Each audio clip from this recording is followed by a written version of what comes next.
Good afternoon, everybody, and welcome to the regular meeting of Osoyoos Town Council, Monday, February the 7th at 2:00 p.m. in Council Chambers.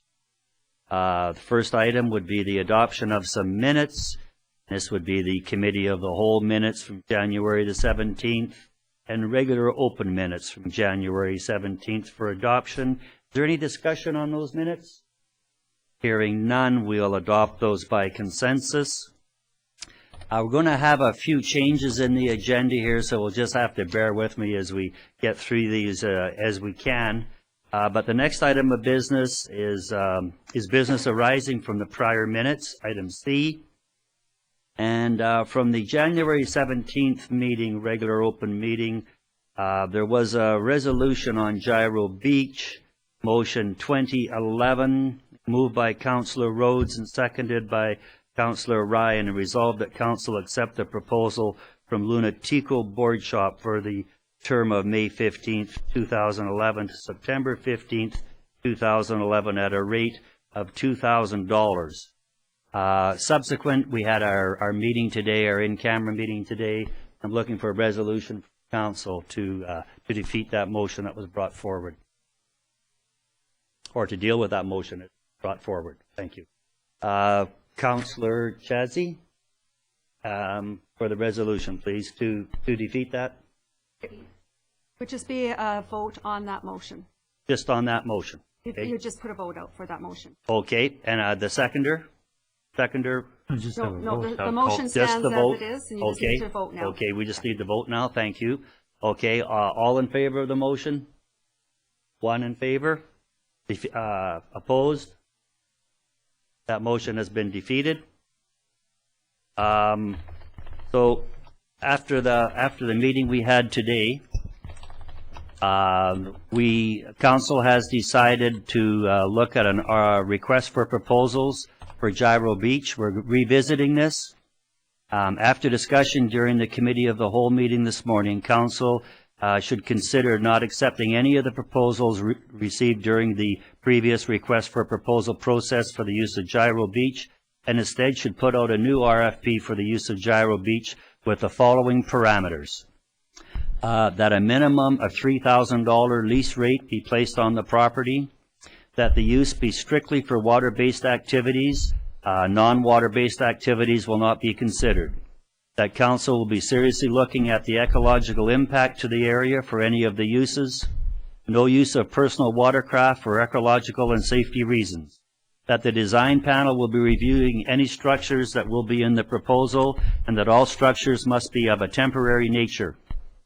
That there be no use of the property on July 1st to allow for the fireworks set up for our Canada Day celebrations. That references will be required. That liability insurance in the amount of $3 million will be required, and that all Transport Canada certification and licensing be met and proven for all equipment and staff.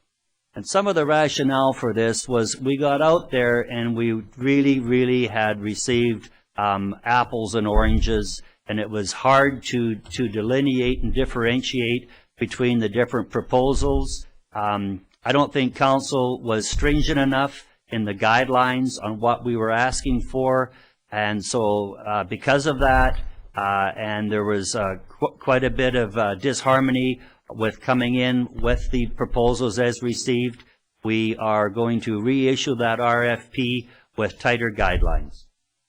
Council, please, what is the direction you wish to go?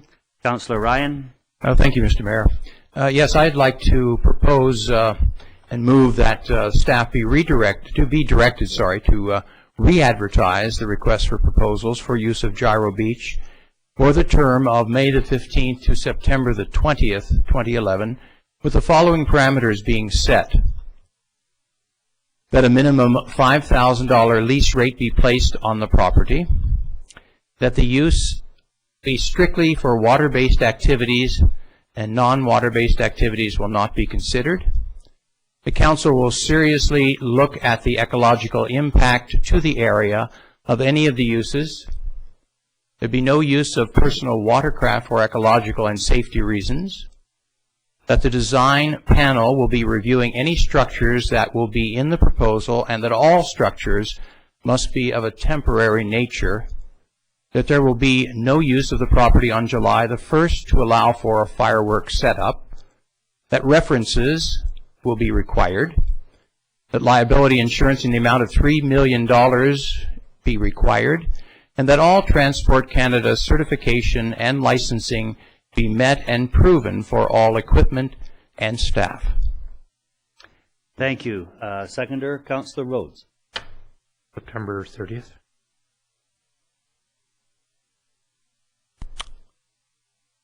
Yeah, that was in the preamble. Yeah. Yeah, I'm sorry. I heard the saying 20th. I heard the 20th. Oh.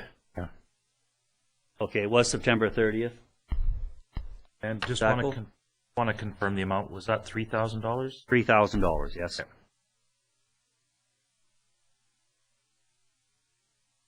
I'm sorry, Councillor Ryan. I'd heard September 20th. I just wanted to. Oh, clarify I'm that. sorry. Okay, I meant September the 30th. Yes, May 15 to September 30th. Well, So that is the Okay. dates, and the amount was $3,000 was the minimum on that. And the seconder was Councillor Rhodes. Any discussion on that motion? Further discussion, Councillor Chadsey.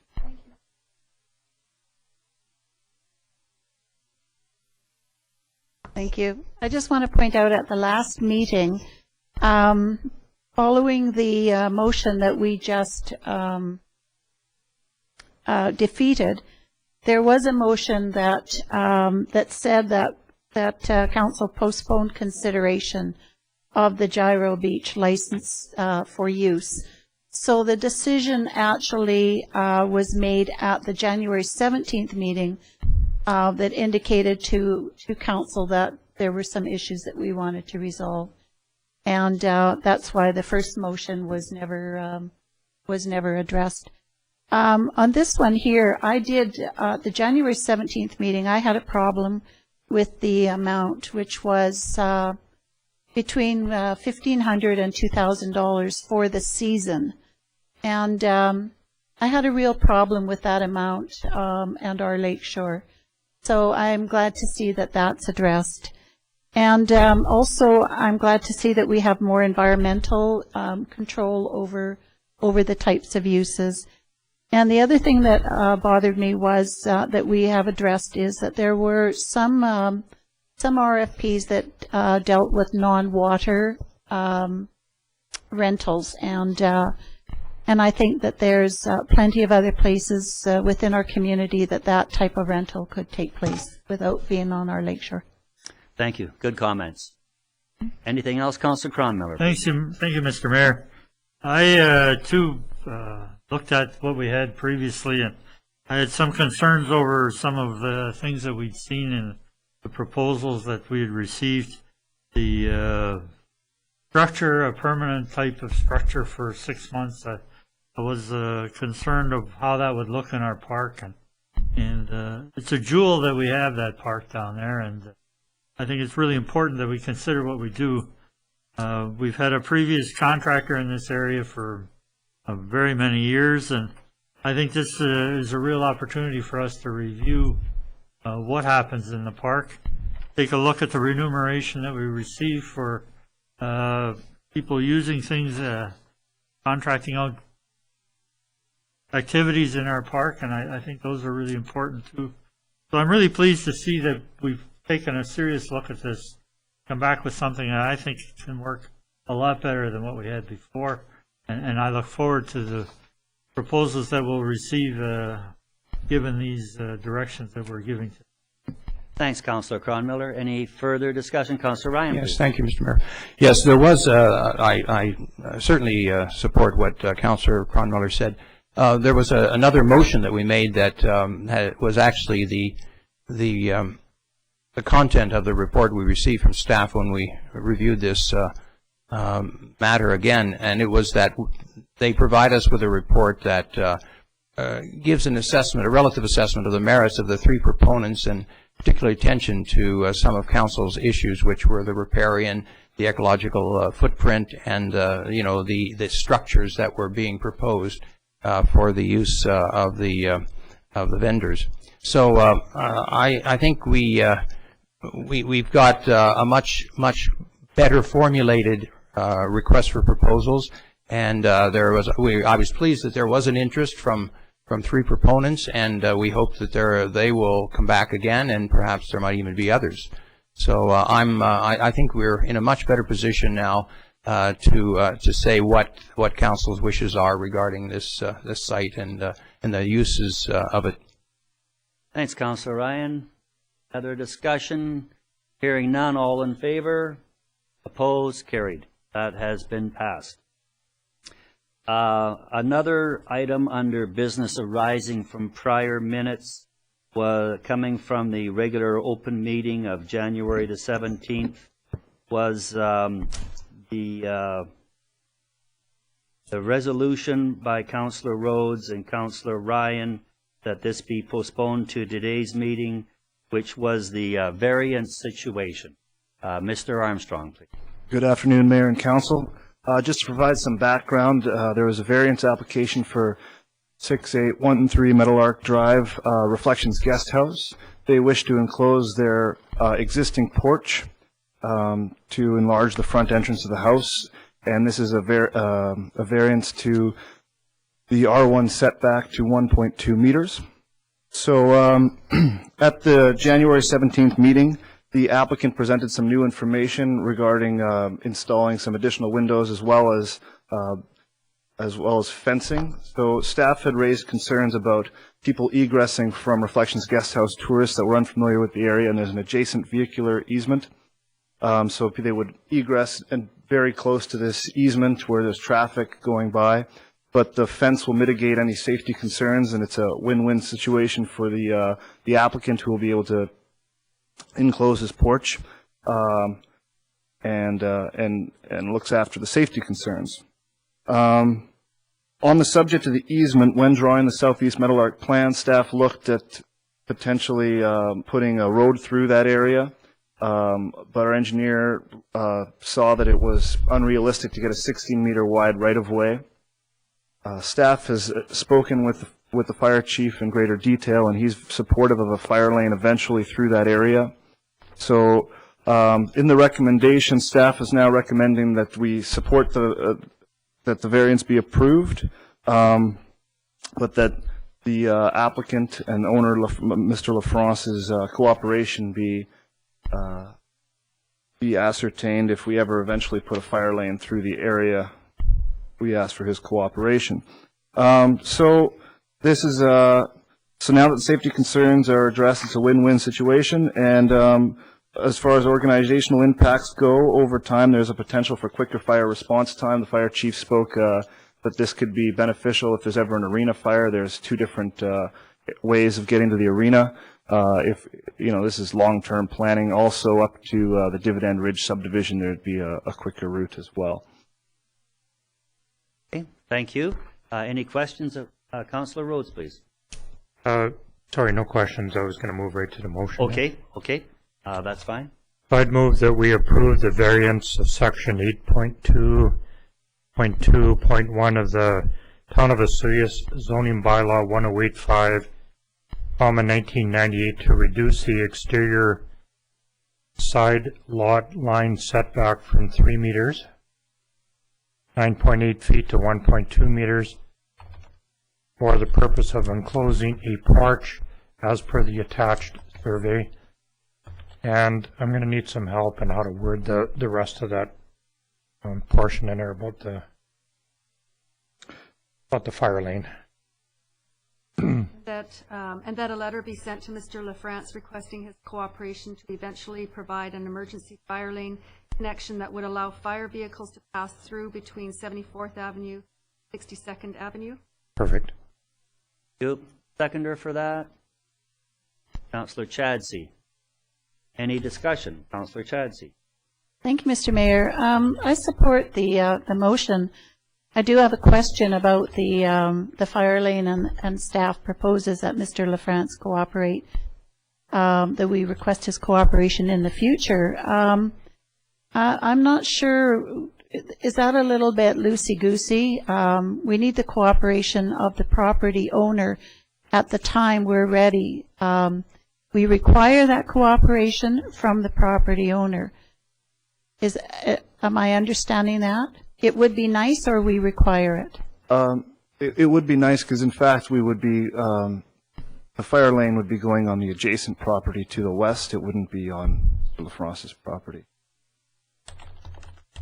So, you know, basically we're asking that in the future, let's say the owner is Mr. LaFrance, that he remembers how council approved his variance and works with us on the fire lane issue. And that's all we need, a warm and fuzzy? Because if we need something more, something that we can take to the bank in 10 years or whenever, I think that we need to address it now. Yeah, and speaking with the director, he stated that we couldn't put any conditional statements like that into the permit. And what about Section 217? No? No. It would appear that it's not his property. So if I've got this right, we're asking that he write that in the future he would be subject to writing a comfort letter. Is that basically what we're asking? Because if that's the issue that Councillor Chadsey's talking about, I don't think we let's get it out of. Let's not cloud up the variance application. Just give him his variance application. And I'm not too worried about a comfort letter in the future. Do I have that right? Yeah, I agree. We're basically just asking him not to object in the future, but I'm fine with removing that recommendation. Could we revisit the resolution that was just made? I think it needs to be clarified. Want to remove that last portion? Yes, please. Okay. I'd like to. If that's all right with the mover? We don't have a seconder yet? Yes, I second. Oh, thank you. And I'm in agreement. Moved by Councillor Rhodes and seconded by Councillor Chadsey, and resolved that Council approve development permit DBP 10-01, which varies section 8.2.2.1 of Town of Osea zoning bylaw 1085, 1998 to reduce the exterior side lot line setback from 3.0 meters, 9.8 feet to 1.2 meters, 3.9 feet for the purpose of enclosing a porch. Period. Period. Okay, thank you. Okay, is there any further discussion to that? Councillor Cronmiller, Councillor Ryan, please. Thank you, Mr. Mayor. I went out and had a look at Mr. LaFrance's house and, the next day after the council meeting, and the roof line of his home includes this porch. So in order to remove the porch and widen the road or whatever, would do some damage to his house as well. So the porch has been there all along. It's tied into the home. To enclose it really isn't a big deal in my mind, so I support this motion. Thank you. Councillor Ryan? Yeah, I think, thank you, Mr. Mayor. I believe that the changes are sensible, but I must say I'm still a little lost on this business of where the fire lane is going to go, and maybe if you could point it out to me on my little printout of the map. Yeah, if you actually, I would appreciate it. if you refer to Figure 4 from the Meadowlark plan, I think it's the next one down. This is the big colored one. Yeah, that one will work. So there's Meadowlark Drive, and then there's the easement, and then it would connect down in the future to. Actually, Jeanette, if you just scroll up a bit, I'll use the Figure 4 of the Meadowlark plan. That one? No. The colored one. The colored one, yeah.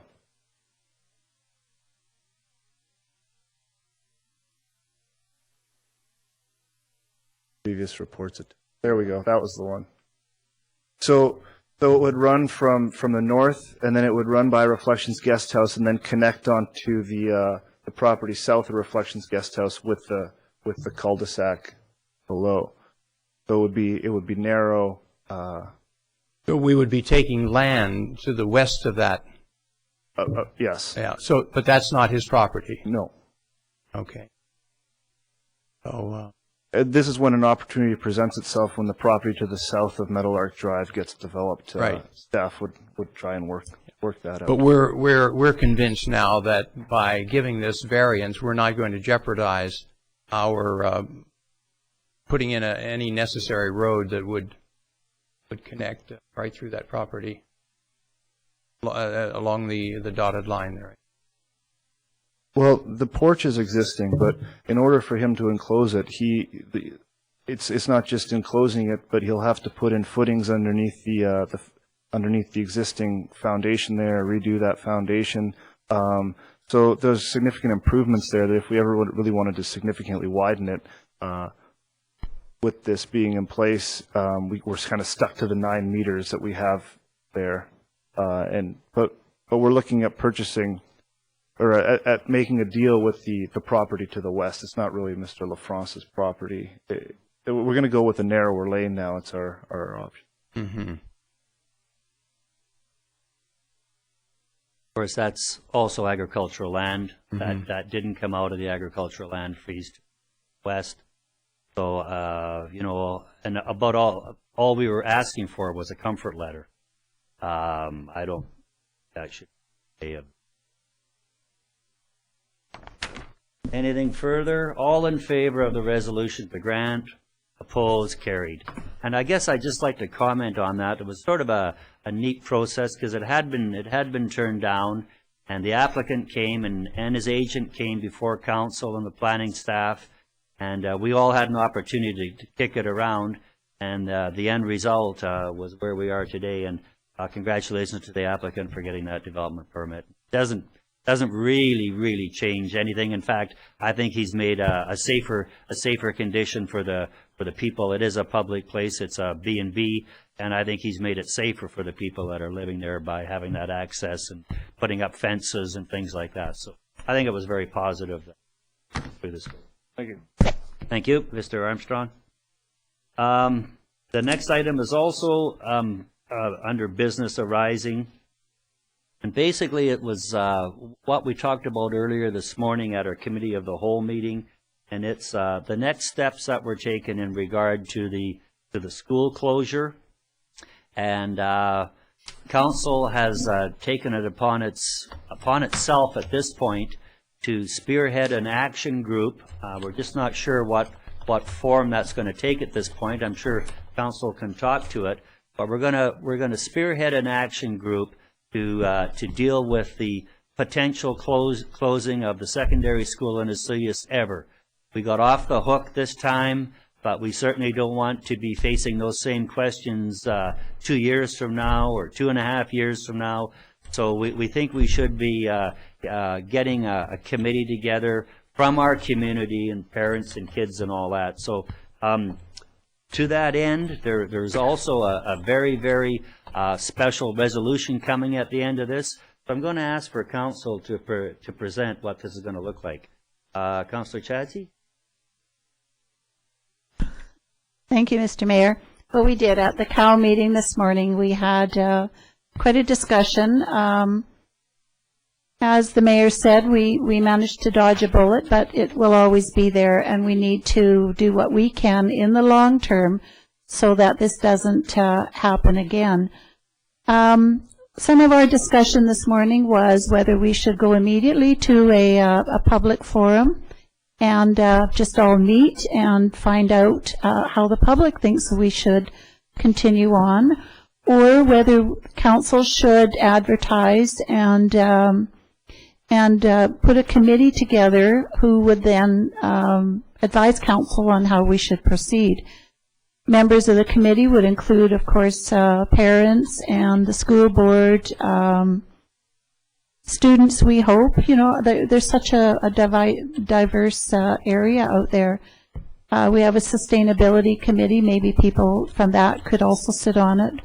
But we want it out there to the public that, having been told that the board will not consider the closure of our school, does not mean that we just sit back now and wipe our brow. It means that we must stay on top of it and be proactive instead of reactive. So those are some of the things we talked about this morning.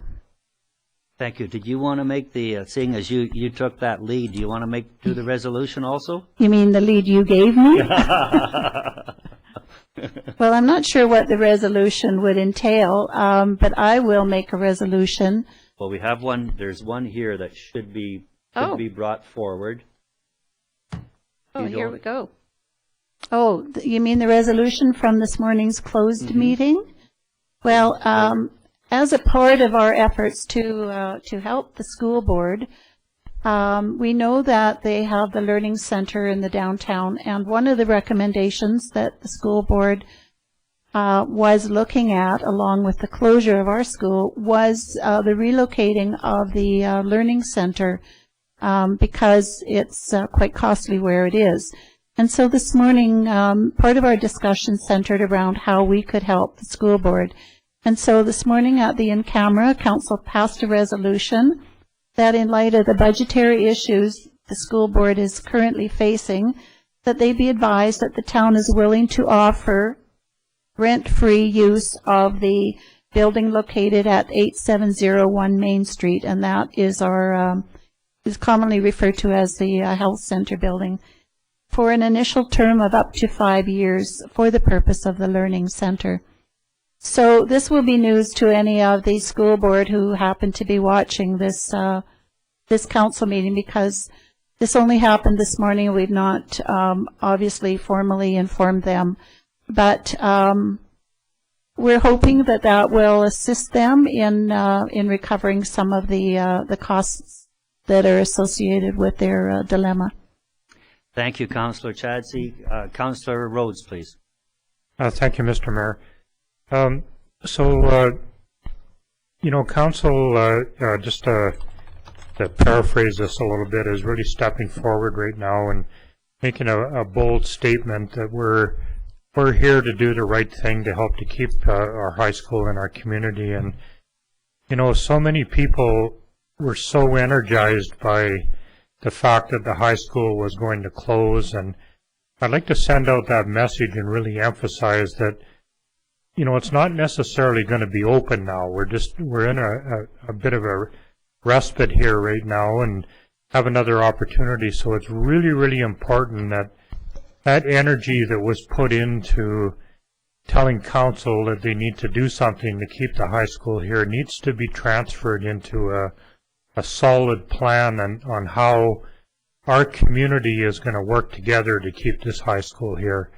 As a council and as a council member, there's only so much that we can do. So we're kicking it off here. I think the energy for everything that happens from this moment onwards has to come from our community and the people that are believers that a high school is an important part of our community. And I would wish that we would continue on in that path until we can solidify and make keeping the high school in our community a permanent fixture. Thanks, Councillor Rhodes. Councillor Ryan, please. Yes, thank you, Mr. Mayor.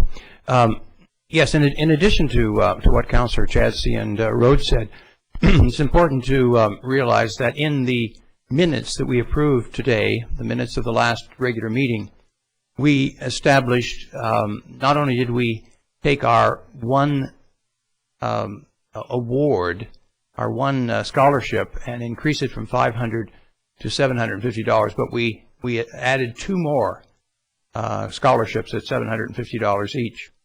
So this is another indication of the commitment that we have as a council and as a community to our high school.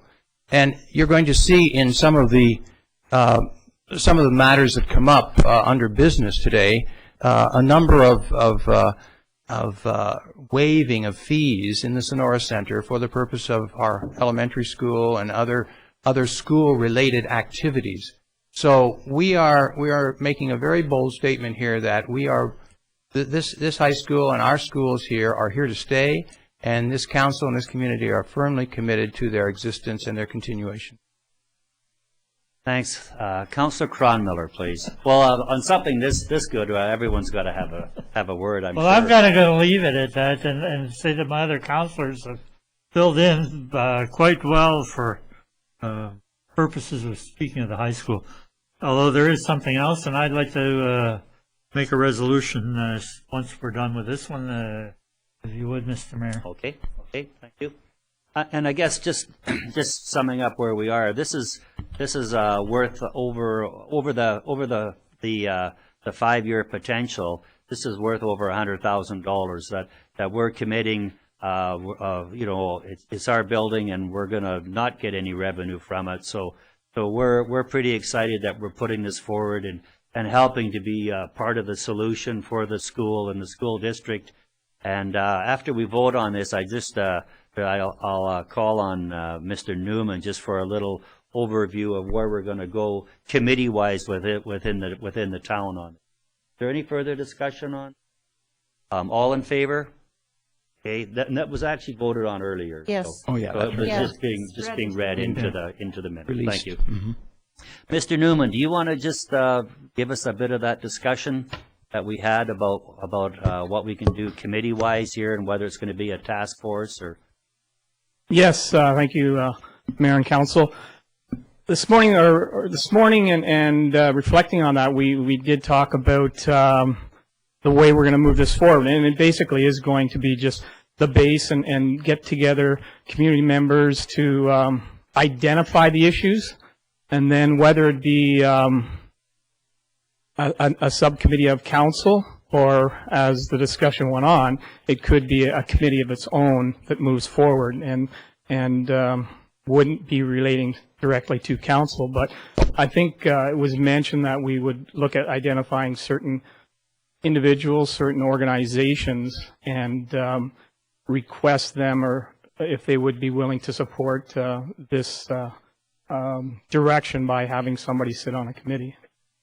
Okay, and if there's anyone out there in the community, and I know there are, if you'd like to be a part of getting this kicked off, and we are looking at the month of February when it's fresh and in everyone's mind, you could certainly contact Jen Newman, put your name forward. We're looking at getting some action going here. So thanks a lot, Mr. Newman. That's great. You're welcome. Councillor Cronmiller, please. I was just going to formalize that, Mr. Mayor. Oh, excellent, excellent. Please do.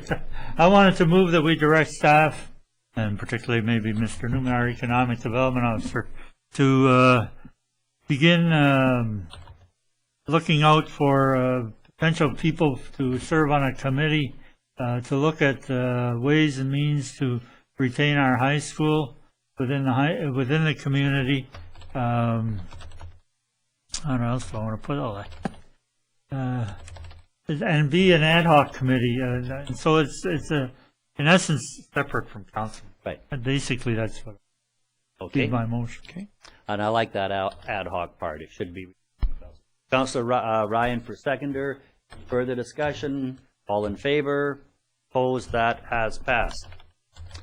Under the next item, which is item D, introduction of late items, there's actually 2 items to be removed from the agenda. I would like to first off delete business 7, the report on the Osoyoos Water Science Forum. But that'll be presented at the next council meeting, not today. There's a conference call coming up on this Friday that Mr. Newman and myself will be taking part in, and we'll get further information to bring forward to the council and the public. So then under delegations, under Delegation 1, Staff Sergeant Lozinski, with regrets, is unable to make it today, and he had a fairly good report about crime stats for the area and the town of Osoyoos. So he will be coming on the 21st and make that presentation then. Bringing us to delegations number 2, Warren Everton, he's the manager of finance, Regional District Okanagan. So this is another organization that really affects our budget process because we happen to pay a substantial amount of money into the Regional District Okanagan-Similkameen, and Warren's going to walk us through the budget process there. So, Mr. Everton, please. Thank you, Mayor. Yes, I'm here as part of our mandate, the regional district's mandate to have a public consultation process for the budget process. So this is really inherent in a regional district format, is to get out there. The areas are very diverse, and budget could be presented to all parties involved. So I'll start with the first slide, just some of the projects of interest that pertain to the 2011 budget year and that affect the overall budget. The Okanagan Basin Water Board, that portion of the budget which is shared regionally, so all the municipalities and the areas share in that portion of the regional budget.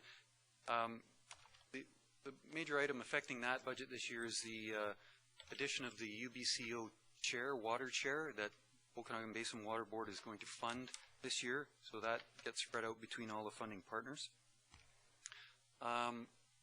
That is probably about a $200,000 item, and the effect on us was well under 100,000, actually, I think 50,000 range. The Okanagan College Facility Grant. This is part of our general government budget, part of our general grants and aid, and this discussion came up in some of our deliberations. Whether to include a grant to the college or not was quite contentious. Previous raised concerns over it, as did a few others. But there is a $100,000 item scheduled in for this year, 2012 and 2013. We do have to go back and deliberate the budget some more yet, so that item may come back. Otherwise, the general budget was fairly flat. The 911 dispatch review in 2010, there was a review of the 911 and 911 dispatch and the 911 service in general.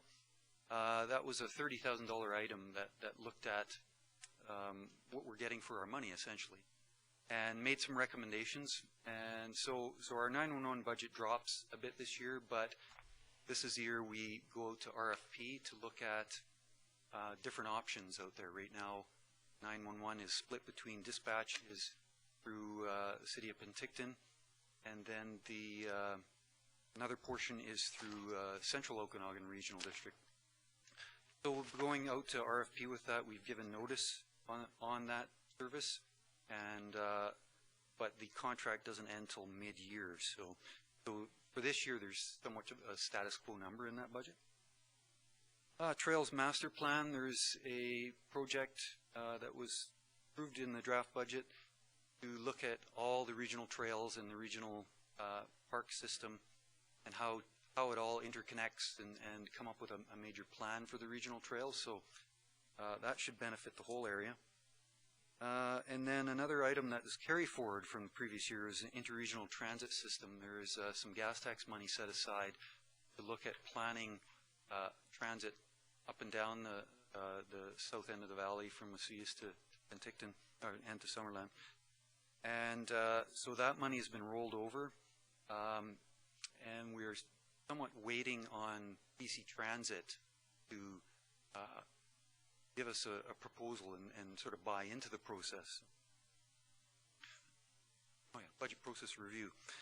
Part of my early mandate at the RDOS, I was tasked with looking at our budget process and examining it for better ways to do it. I essentially looked at everything. I interviewed directors and talked to management and staff, and looked at. It was a highly relied on a spreadsheet system. I looked at migrating it to our financial system for more integrity. Spreadsheets can be wrought with errors. So and our financial system has a fairly good budgeting process built into it. So that was one of the changes I made. Came up with a set of guidelines for budget for all departments. We're a very spread out organization, lots of different peripheral departments as well as internal.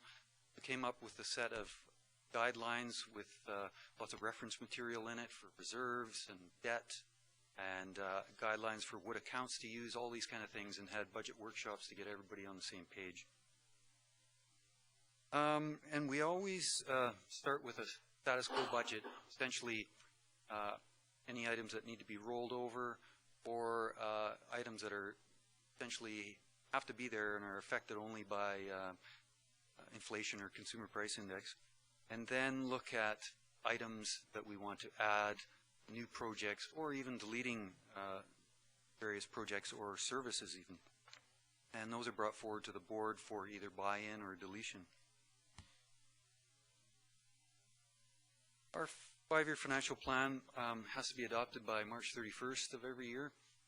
It's been presented to our board on November 26th, December 3rd, had first reading on December 16th. Still in draft mode here, and I'm winding up my tour throughout the region, and we're going back to look at it again on February 17th for another budget committee in the morning, and going to see if we can move it along in the process to third reading and maybe adoption if we get agreement. Just looking at the overall 2011 expenditure summary for the RDOS, and this is essentially overall expenses. Doesn't pertain to the requisition so much, but it's just looking at the overall spending in the RDOS. From 2010 to 2011, we're looking at pretty close to $1 million drop in overall expenses. Much of that, at least half, has been through some staff reductions due to some of our services being reduced. And then the balance of it is essentially expense reduction. The overall expenditures of the RDOS gone from 38 million up to 40 million, but that includes municipal debt payments, which are going from 11.5 million to 13.9 million, and that just depends on essentially the borrowing of all the municipalities. This year we're looking at higher debt payments. The capital expenditures are increasing significantly. They're doubling from almost doubling, 8.9 million in 2010 to 16.8 for 2011. Some major regionally rural-based projects that are affecting that. Some of those include the large OK Falls sewer project at about 8.6 million. The OK Falls parkland acquisition, the waterfront parkland that they're acquiring, 1.3 million. The Falder water upgrade, which is just in rural Summerland, hooking up the Summerland water system to the Falder residents at 2.3 million, and the what was approved through referendum a few years ago, the Frank Venables Auditorium in Oliver. There's some borrowing that will go into place this year for that for 3.5 million. And down at the bottom I have the regional hospital district figures going from 5.1 million in spending to 5.633. Looking at the tax rates and how essentially things split out for SUYAS, overall the tax rate is about just under 40 cents per thousand of assessment. That breaks out, the largest portion of that is the shared arena services with Area A, that about 46% of that total, followed by the 911 service at 27.9, and then general government is in at about 18.6% of that.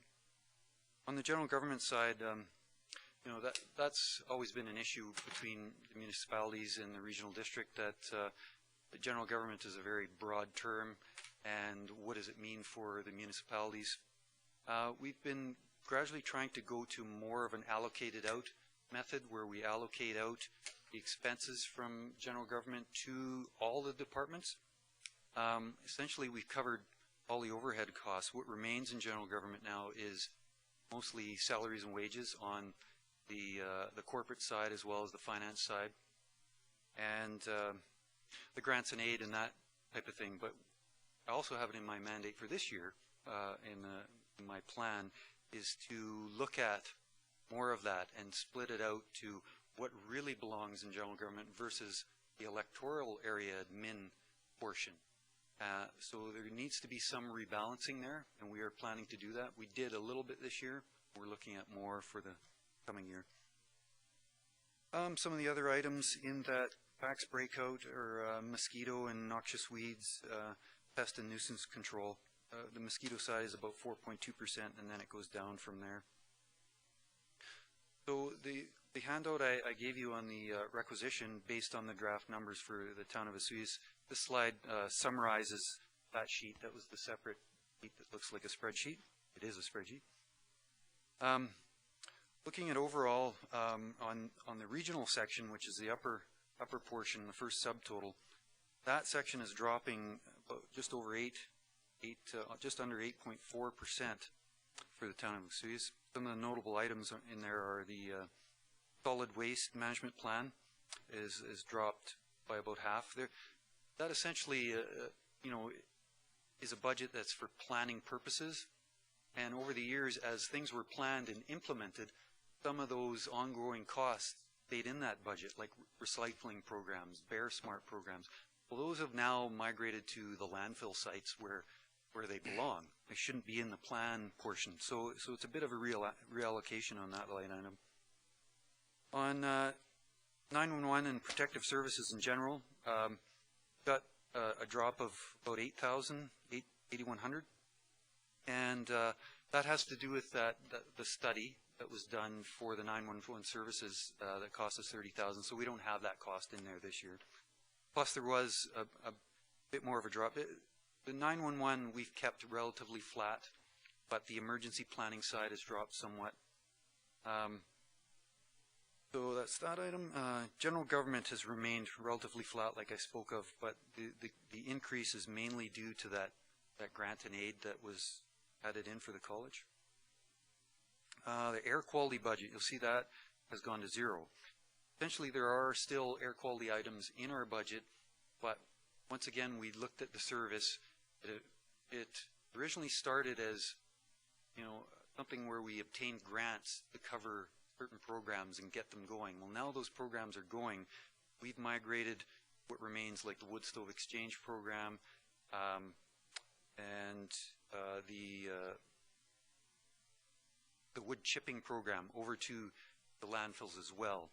So there is still a budget for air quality, but it's mixed in with the landfill type budgets as well.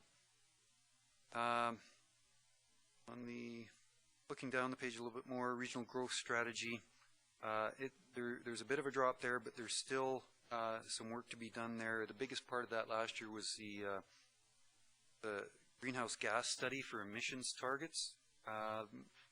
Most of that study is done, but there's still now sort of the implementation phase of that should be carry over into 2011 and maybe 12 as well. Last year we also had some grant money for that, so grant money has disappeared now.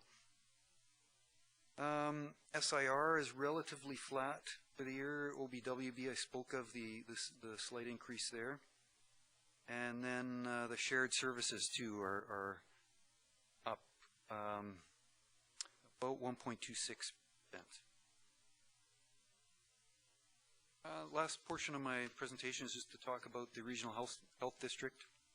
Essentially, the Regional Health District is part of our RDOS, our Regional District mandate. It provides for equipment and facilities construction of our healthcare facilities. Usually our share is in the 40% neighborhood. There's a large foundation that covers the balance of the rest.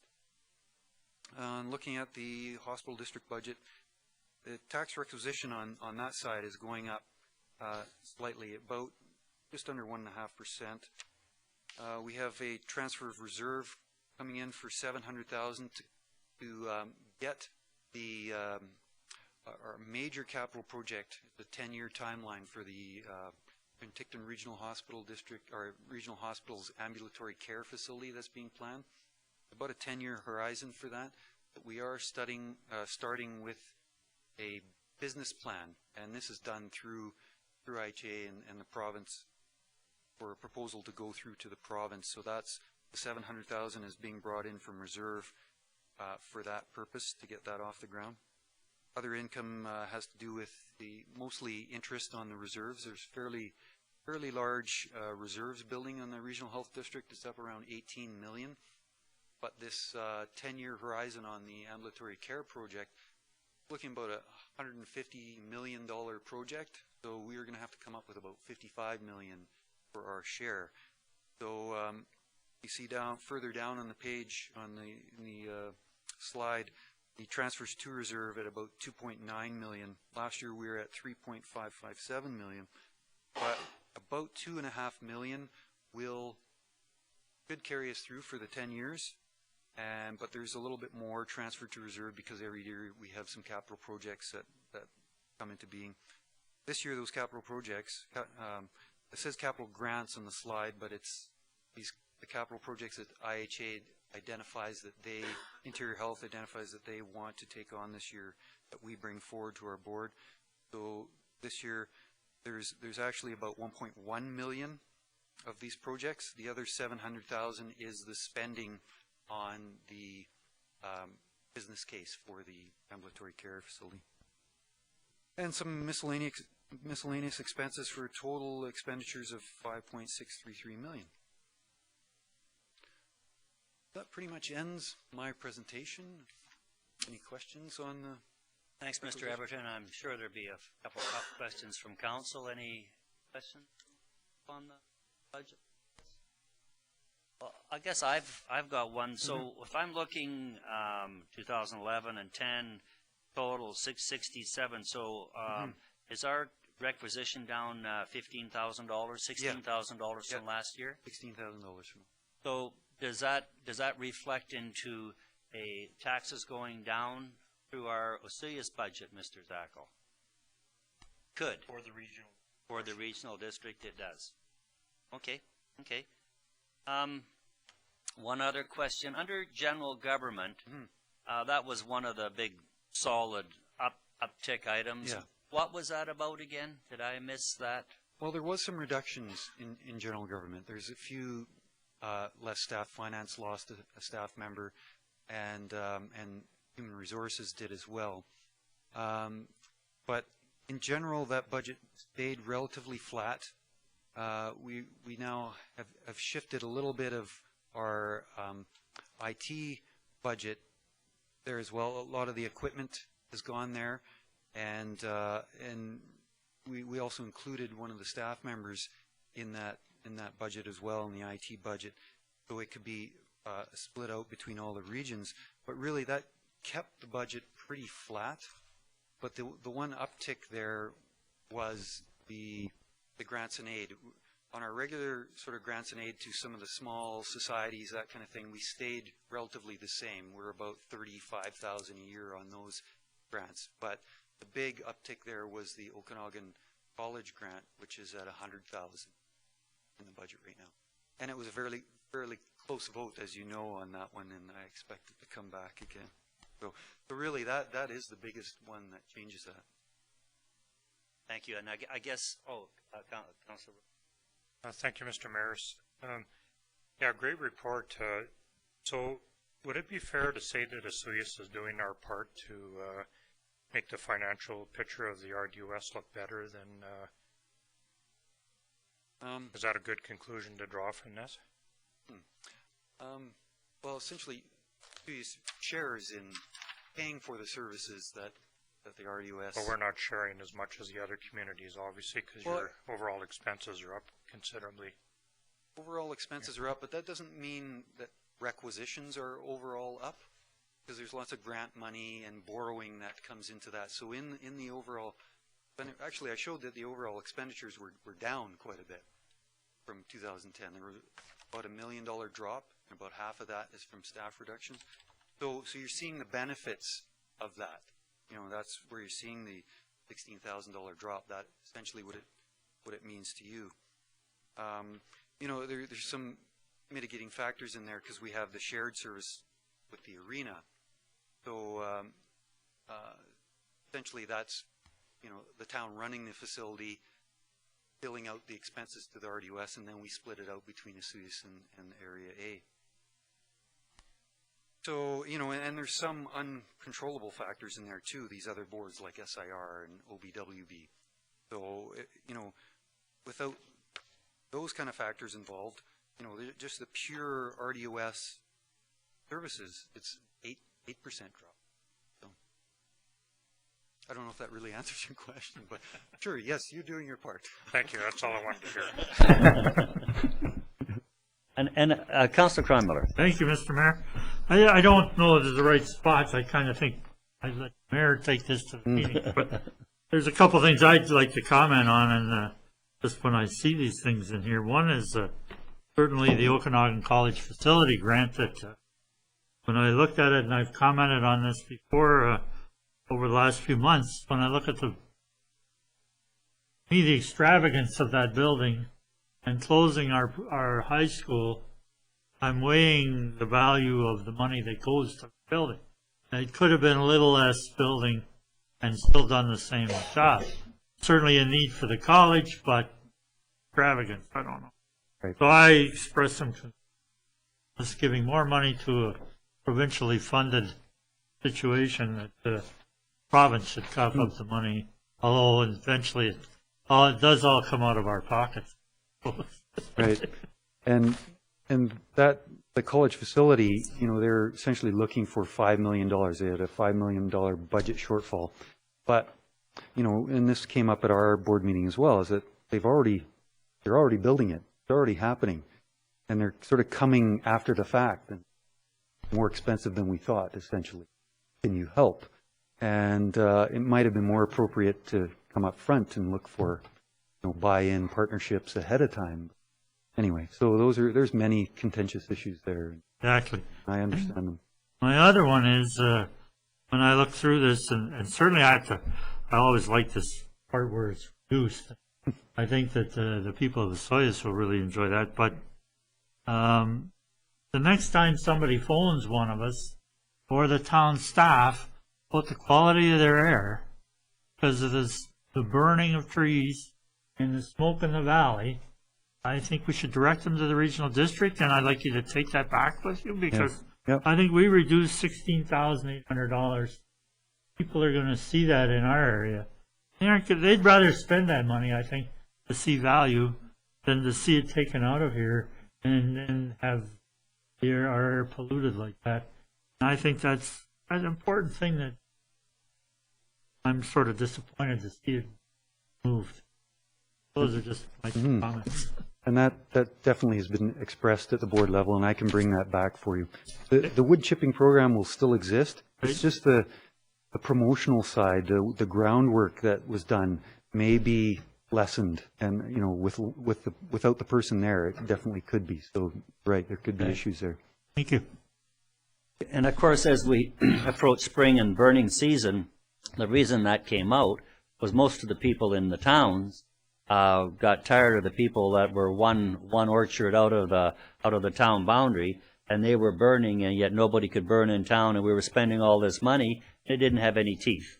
And if they could ever get a burning bylaw in the rural area where people wouldn't burn or had to be proper burn and that, I mean, there's words out there, but they're not legislated, so that becomes a part of the issue. And I think the other thing I want to mention when we look at regional district governance and everyone, you may think that everyone's paying for this, that we're all in the big boat together, and that is just not true. Mr. Everton runs 132 budgets, or maybe it's 136 budgets now. 132 is 132. Yep. So there's 132 budgets out there, and basically what you have is rural areas and communities going through with a shopping cart, and they're buying this service and buying that service. Some of them are mandated service, like some of the ones here, you know, general governance and things like that. But the other ones, landfill and that, you're buying into those and you're putting those in your basket as you walk down the aisle. So every budget out there is completely different. Oliver has a different program than Asuyas and pays for different services.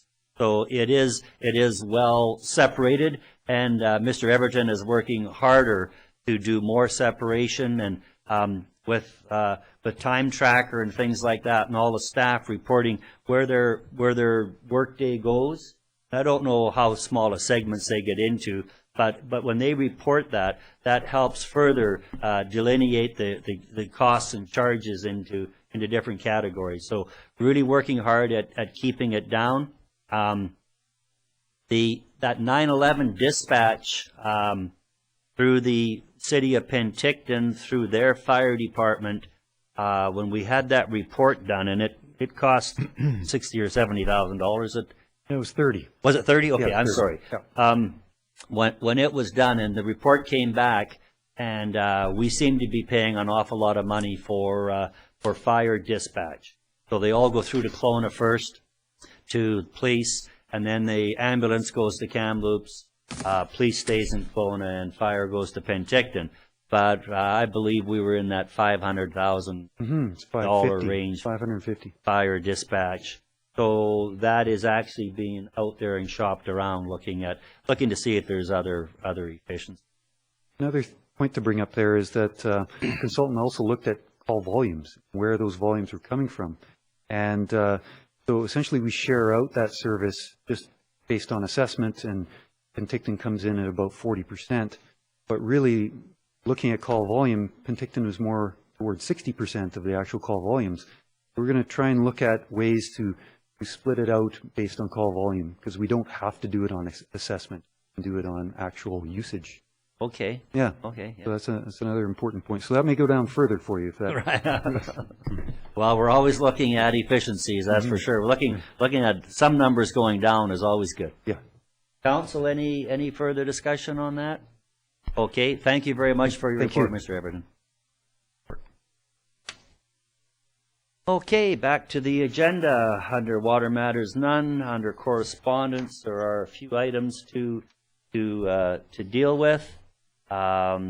First one for council would be the letter here from Interior Health, Mayor, Council, and Regional District Directors. Just go into it a bit, writing to invite you to take part and help promote Interior Health's Smoke-Free Champions for Change initiative. The Interior Health Tobacco Reduction Program is proud to honor smoke-free champions for change in our communities and among IH staff. These awards are about recognizing the great work being done by people outside of tobacco control to help reduce tobacco use, and sharing these ideas to inspire others to take action. Quite a bit of information in this letter. What is Council's wish on that, please?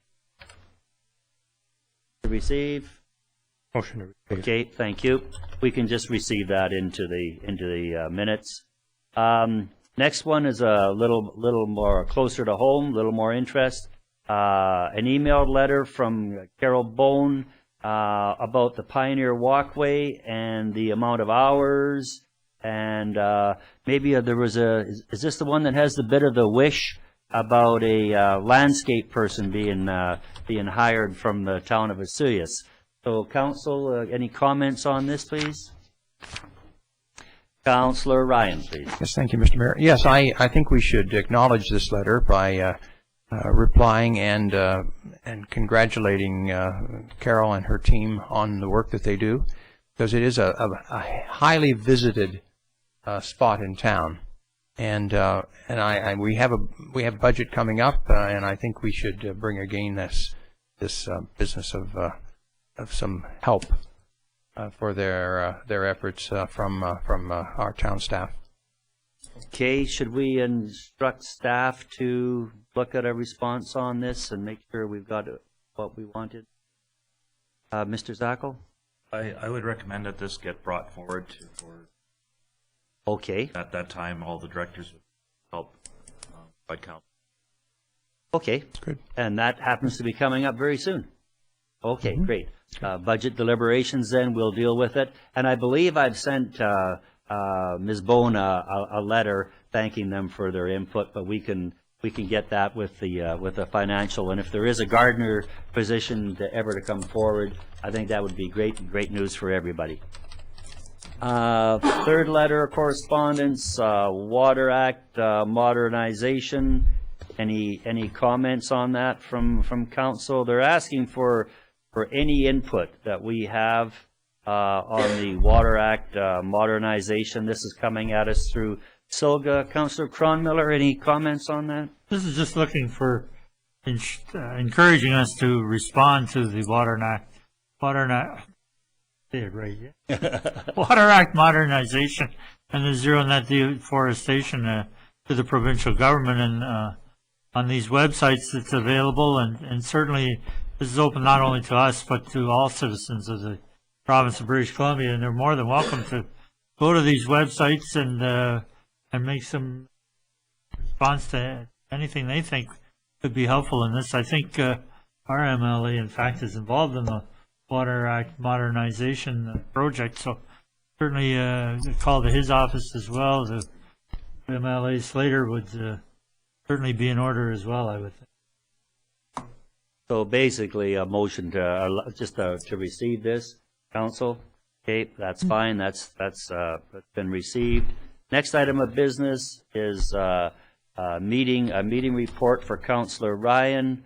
Attended the Okanagan Regional Library Board Strategic Planning Meeting, and the same day made it back in time for our meeting with School District 53, and that's just the standard out of town expense for $100. I need a motion on that, please. Councillor Councillor Rhodes, all in favor, opposed, carried. Bringing us into, there's no bylaws today. Haven't had one that's been bylaw free for a while. Moving us into section I under business. I guess we were already there with Councillor Ryan. Item number 2, the Agricultural Land Reserve exclusion application for the Ridge Pub and West Ridge Motel. Mr. Steve Shannon from Planning, please.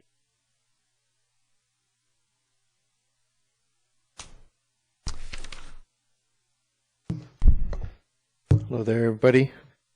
Anyway, this is a first report for an agricultural land reserve exclusion application for the Ridge Pub and the West Ridge Inn. It's more of a procedural matter regarding the holding of a public information meeting.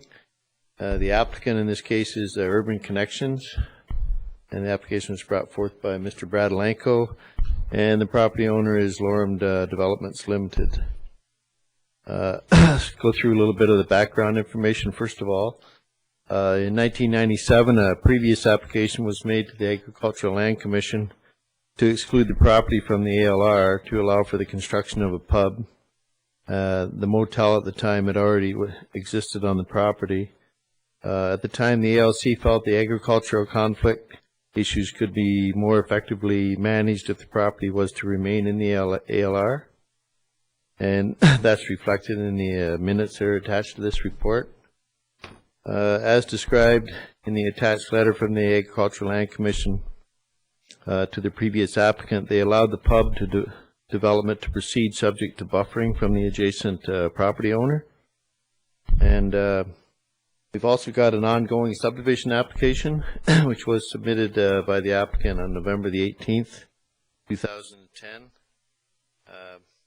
The applicant submitted the application to subdivide the motel portion of the property from the Ridge Pub portion of the property.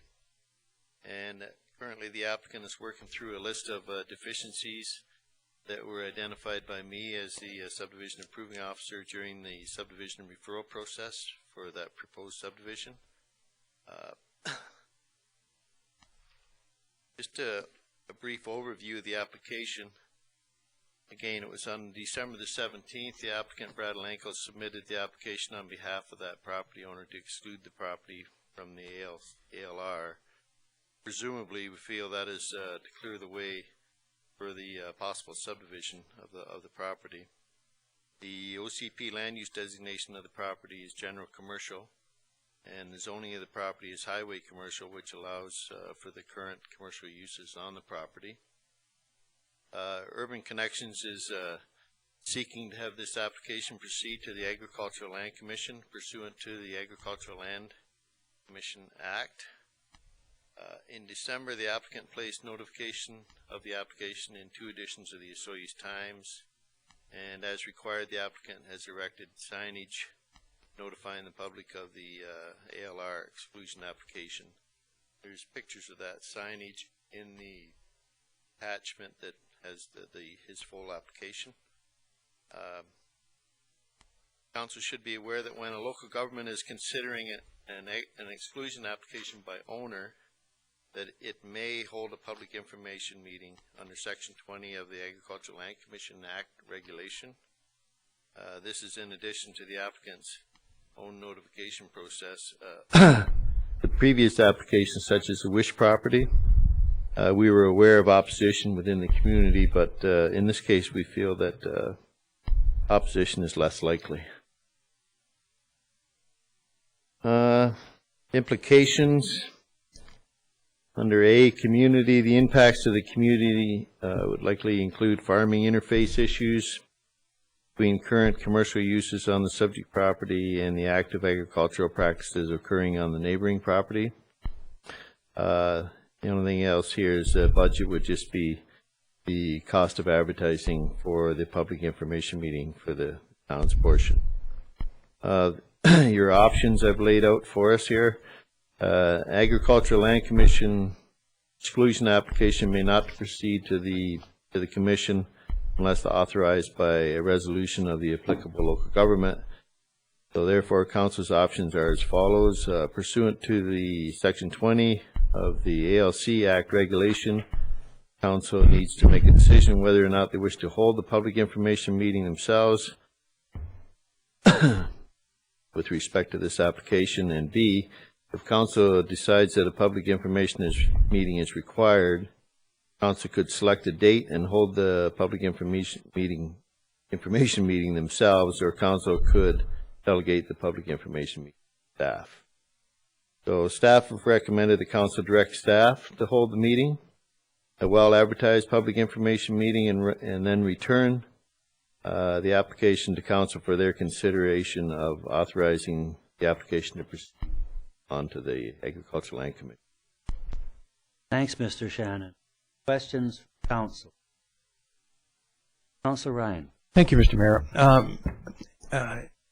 Mr. Shannon, in the proponents' background material, they indicate that they could have used Section 21 brackets 2 of the ALC to have the subdivision rather than going the route of having it excluded, and they simply said they didn't want to have subsequent applications, make subsequent applications if land use changes or additions to the property are desired. I'm not sure I fully understand what was their reasoning. Can you explain that a little bit? Why they may have chosen to seek exclusion from the ALR rather than to use another section that would allow for subdividing to happen without exclusion?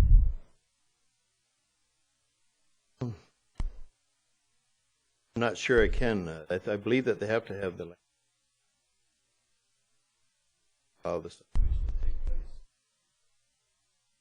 They seem to be indicating here that that's not the case, but they've chosen to go the exclusion route. But I was just curious. They talk about, they want to have separate lots. That would allow them to sell the lots individually, the businesses, and I just don't see any compelling reason why they would use this based on what they themselves have said, as opposed to using a section that already provides for subdividing while the land remains within the ALR.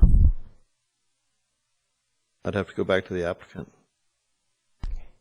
to get clarification of that.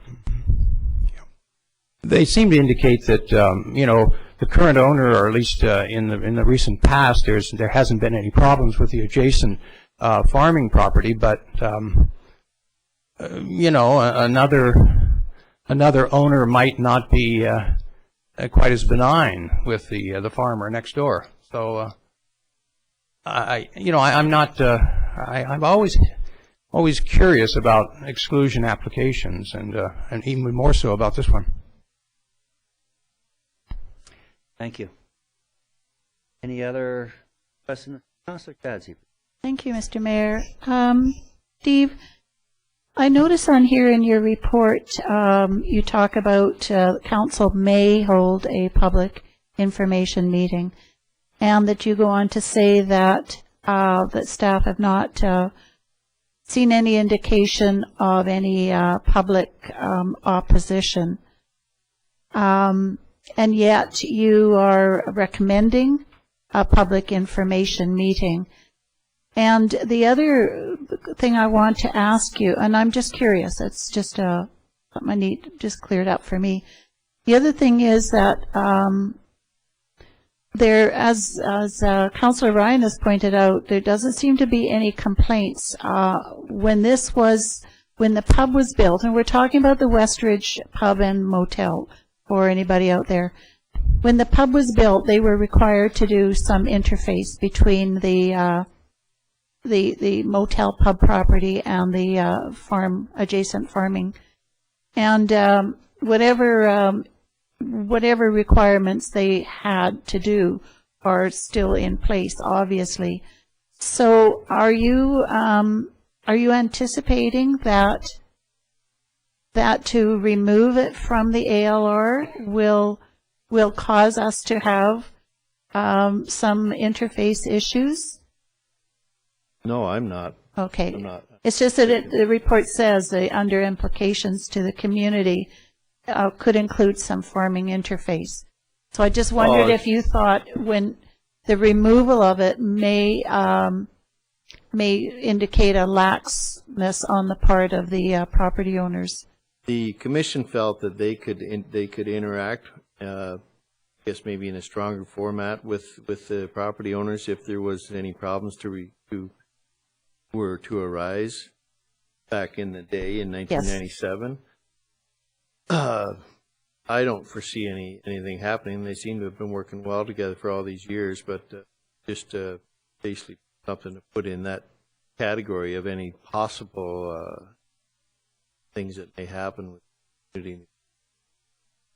All I could think of is if there was happen, I don't know, maybe a change in the farming practice, dairy cannons, or whatever was something maybe unusual was start happening. Councillor Ryan mentioned happened to have a different property owner in the future, something like that. No, we weren't anticipating it like that. And to answer the first part of your question, basically we just wanted to keep with the same format if council wished in having meetings, because with the previous applications, Wish property, there was a public information meeting, so we just thought we would bring it to council and point out the fact that the regulation says that you may hold the meeting or give you the option of holding it yourselves or delegating staff. If you know. Thanks. So, Councillor Cronmiller. Thank you, Mr. Mayor. I'd like to make a resolution to move that we direct staff to host a well-advertised public information meeting and then return the ALR exclusion application to council for our consideration of authorizing the application to proceed to the agricultural land. Councillor Rhodes seconding. Okay, speaking to the motion, was that what you were going to make the motion? But I was going to.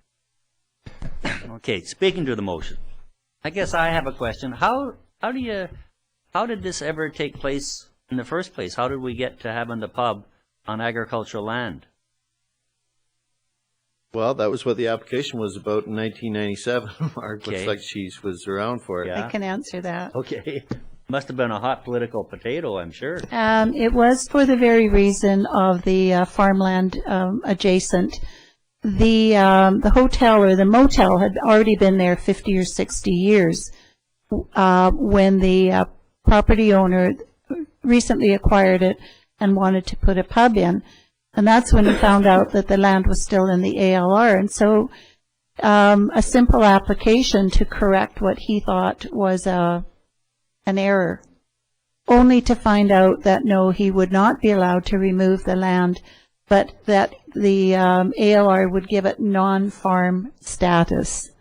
And so the land with a 50-year-old motel and a brand new, soon-to-be developed pub was going to stay in the ALR for the sole reason of the ALR having then the ability to establish some guidelines for adjacent farming. Wow. There's a new one every day. Councillor Rhodes. Thank you, Mr. Mayor. Mr. Shannon, I just, I understand the process and how these things move from the idea stage into the end result, but so subdividing this property is the ultimate goal, and I'm not really sure of the reasons why or whether it's any of our business or not, but the subdivision, the way that I'm looking at it, doesn't that eliminate in and out traffic into one of them somehow, or am I confused about that? Well, so if you had two different owners and say they were adversarial, and when does that part kick in? Well, that's, as the subdivision improving officer, that's part of what I have to review and look at in reviewing the application and the merits of the application. As I mentioned in the report and my attached letter as the approving officer in December 24th, there's some considerable problems associated with the subdivision that have to be worked out. One of the major problems is went to the Ministry of Transportation as a referral, and before the MOT will agree to the subdivision, they want to close the access, Highway 3, and bring access into both properties from Meadowlark Drive, and widen that access to make it two-lane accessible. That's quite a hurdle for the applicant to get over in itself. And there's other issues with the subdivision as well. If you were to look at the air photo or the drawing that's included in the application, parking layout along the northern lot line, there's 10 parking stalls that are actually created within the Ministry of Transport highways right away. And they made it very clear in their comments back to myself from the referral process that the applicant would not in any way be able to use those 10 parking stalls in their calculations for the needed requirements of parking for the licensed establishment, restaurant, and the Ridge Pub. Having said that, there was already a shortfall of parking for the Ridge Pub, and if this would carry on through to the end, at some point there would be variance. Like I say, that's just a couple of the things that come up against subdivision. Ran into some serious problems in the referral process that have been identified to the applicant. Hope that answers the question. So Parking was going to be the second half of my question. Parking I think you addressed that. Parking is an issue, and also access. There's a couple of ways of working out the access issue. One is that if it can be widened to create a panhandle lot to the point that it'll accept two-way traffic, and I haven't completely done all the measurements for it yet, but I think it'd be very close.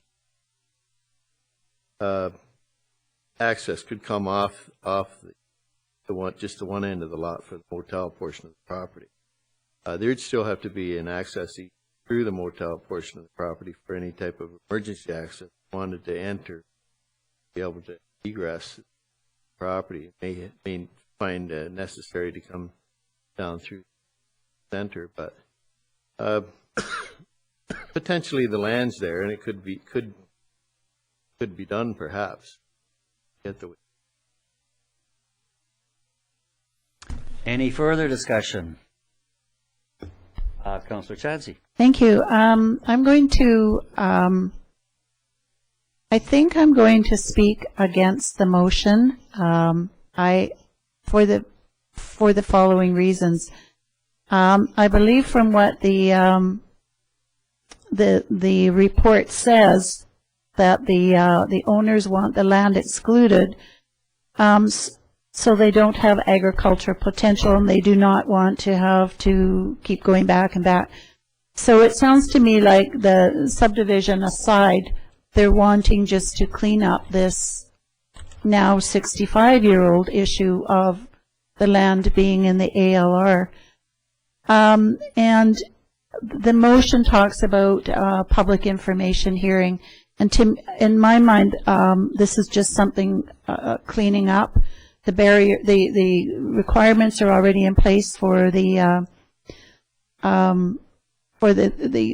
separation of farm to commercial, and to have a public information meeting and the advertising and all that goes with it, in my mind, is an unnecessary expense. And so, for that reason, I'm going to vote against the motion. But, so this is an application for exclusion. Okay. Any further discussion? All in favor of the recommended motion that this go to well-advertised public? All in favor? Opposed? Motion carries. And you'll proceed with that, Mr. Shannon. But sounds like it's two-pronged. It sounds like we have the Agricultural Land Commission, and then also with the highways and the subject, carrying both balls here. Okay. Thank you. Thank you. Next item on the agenda, Stats Canada, Mr. Gerald Davis, making presentation. Good afternoon, Mayor and Council.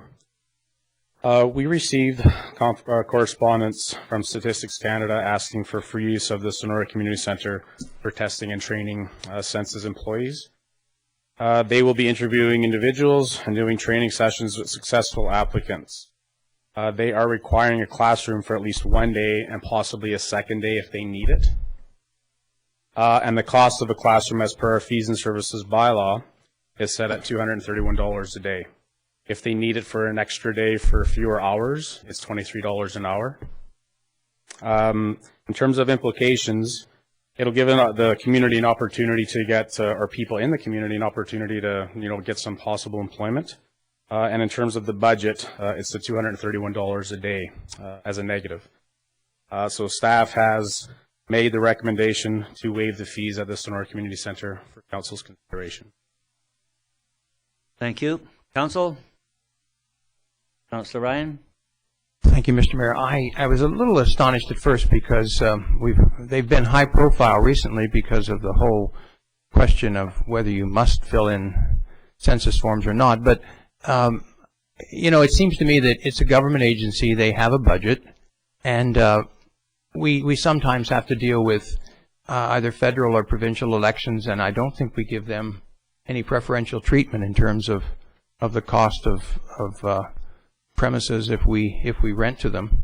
So I'm not too. It seems like a reasonable amount, in terms of not paying a lot, and it could be an opportunity for you could argue that it's an opportunity to maybe get some jobs in the community, but I don't see how they're different from the provincial or federal government when they're having elections. So I'm not. I would propose that we not waive the fees. This is getting quite interesting. We just dealt with elections BC earlier today, and everybody wants everything free. This is a whole new way of doing business. Can you give it? Senior government's asking for freebies. I always thought we were sort of going cap in hand and asking for a thing. This is quite strange. I personally I don't have any trouble with it, and I really. But darn it all, you're right, Councillor Ryan. This is weird. I need a seconder though. Oh, okay. Councillor Rhodes. I'd be that seconder, and I'd like to speak to it as well. Okay, go right ahead. $8.4 million highway. Not sure if it's even ever going to get completed. They could have taken $231 out of that budget and given it to us for this day's rental. I support that motion wholeheartedly. Okay. Councillor Cronmiller. Oh, Councillor Rhodes, which highway are you talking about, 8 million? The Twin Highway. 97. Oh, you're not talking about the one from Lake Country to Oyama? That's, how many millions? Anyway, that's province, and this is federal. This is federal, yeah. That's Canada.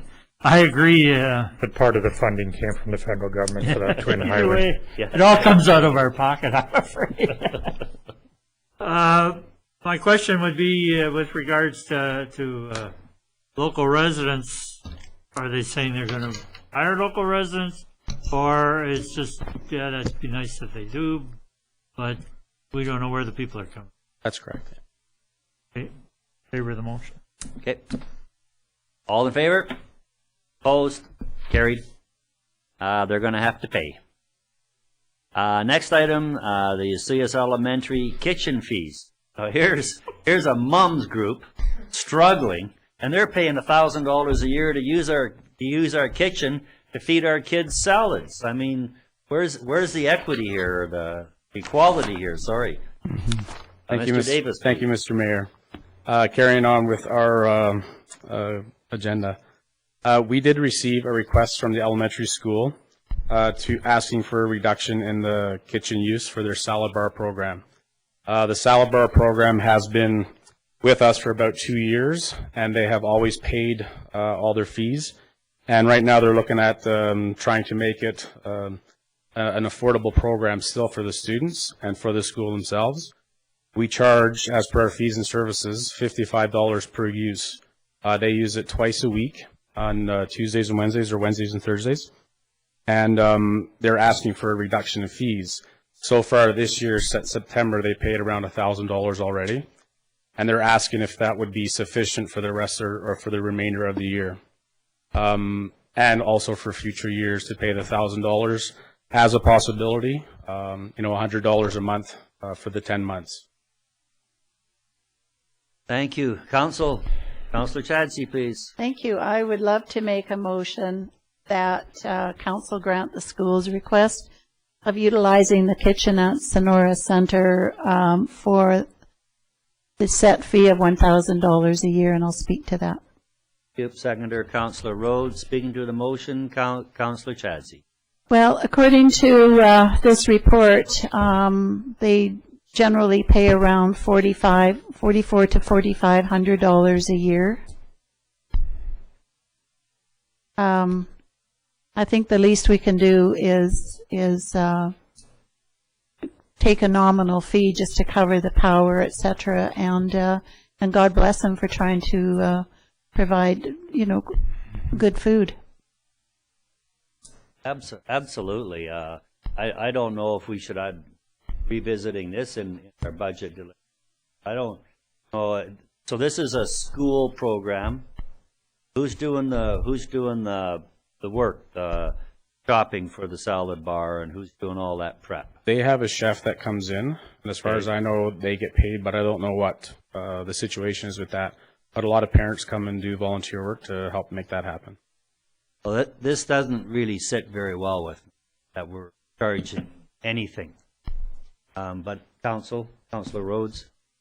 Just along that line of thought, I might suggest that Mr. Davies, you carry the message back about our grant and aid program. Might be a good opportunity to look at some immediate relief for the program and give them an opportunity to maybe come back to us in the future. Councillor Cronmiller Ryan, please. Thank you, Mr. Mayor. I'd like to propose an amendment to this motion that we utilize, that it be given to the school for use for at no cost a year. Is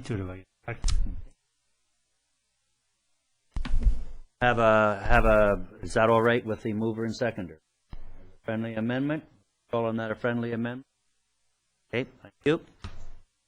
Speaking to the motion, Councillor Cron. Thank you, Mr. Mayor.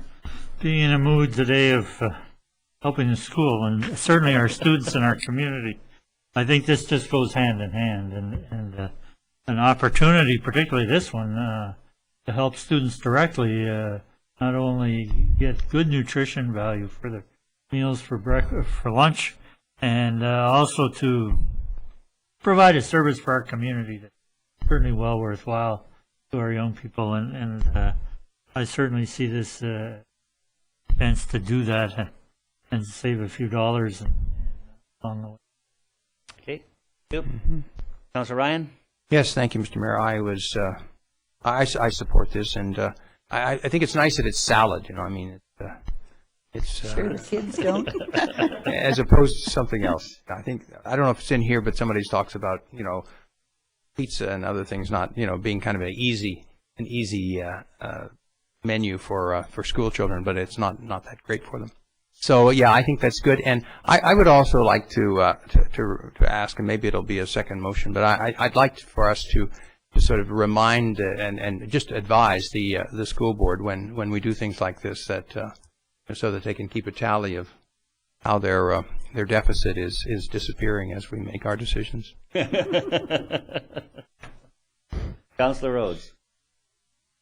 Thank you. Well, I totally support the motion that's on the floor right now. Just want to clarify one thing. I know this always sounds really negative when you ask these kind of questions. Is there a charge? Are the students charged for this? Yeah, yes. And is it a potentially a for-profit endeavor? Yeah, I'm not asking you whether it makes profit or not, but whether it's intended to be a profitable situation. I think according to the email that was sent, they do charge like $2 to $3, something like that. And the whole intent is try to offset the costs along with some grant opportunities that they did receive. That's pretty much bare bones. I just wanted to make sure that we're not putting taxpayer money towards a profitable. Oh no. Yeah, that's basically what I was asking. And I've just, as we keep going down with our largesse towards the educational providers in the community with free building and bumped up scholarships, free kitchen, I see our zero-based town budget rapidly flying out the window. So I just have to saying that on behalf of Mr. Zackel there, that if we thought we were coming in at zero this year, these little bites are just sort of raising the bar a bit. But I'm certainly in favor of salad for kids. I mean, good Lord. Mr. Davis. We do charge the insurance as per our insurance that ran. It's like $30, so it's very minimal for the year, depending on that. Any further discussion? Councillor Chadsey. Well, I was just sitting here thinking, Jim, is this something that they should maybe go through a grant in aid for an in-kind? Is that, or does our grant in aid cover in-kind?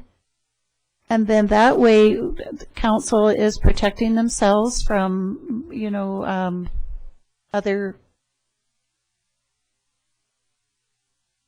Hi, Gerald. As part of the grant and aid policy, which was just redone by our CAO and Jim and myself, there is a section in there pertaining to free use of facilities, which could come into this a little bit. What I would suggest is the best approach, because the school district is a separate entity, is our fees and charges bylaw, that we, our fees and charges bylaw to reflect that as a non-cost for that particular purpose. And then basically then we're not going against our fees and charges bylaw for the rest of we're not looking at the school district as a one-off grant and aid aspect of it, revenue aspect. Okay. That's what I would suggest we do. And our bylaw for the kitchen portion. Okay, so we can go ahead and make a decision on this motion. Absolutely. So the decision now, they probably got $1,000 in. That would stay in for this year. We would stop charging, as I see it, at this point. We did discuss too, and it is in our business plan, about a joint use agreement where this would fall into play, I think. And it is at a later time, but it is something that would be applicable or a free use of our services for this. Okay, I think we've got it. I think we're on the right track here, and they're not going to pay any more. What they paid so far is what they paid, and we'll address this through the bylaw or joint use agreement. Any further discussion? All in favor? Opposed? Carried. And one last one, Mr. Davis, Literacy Now. Literacy Now, along with Soyuz Communities for Kids table, would like to apply for funding to host 3 workshops. In order to receive this funding, the table is required to partner with an organization, such as the town, to administer the funds. The table would like to partner with us, and they would like to be able to oversee, they would like us to oversee the use of the funds, collect any necessary fees associated with the workshop, and provide space for the workshop to take place at the Sonora Community Center. This again is another program for our community that we can help offset the cost of education, i.e.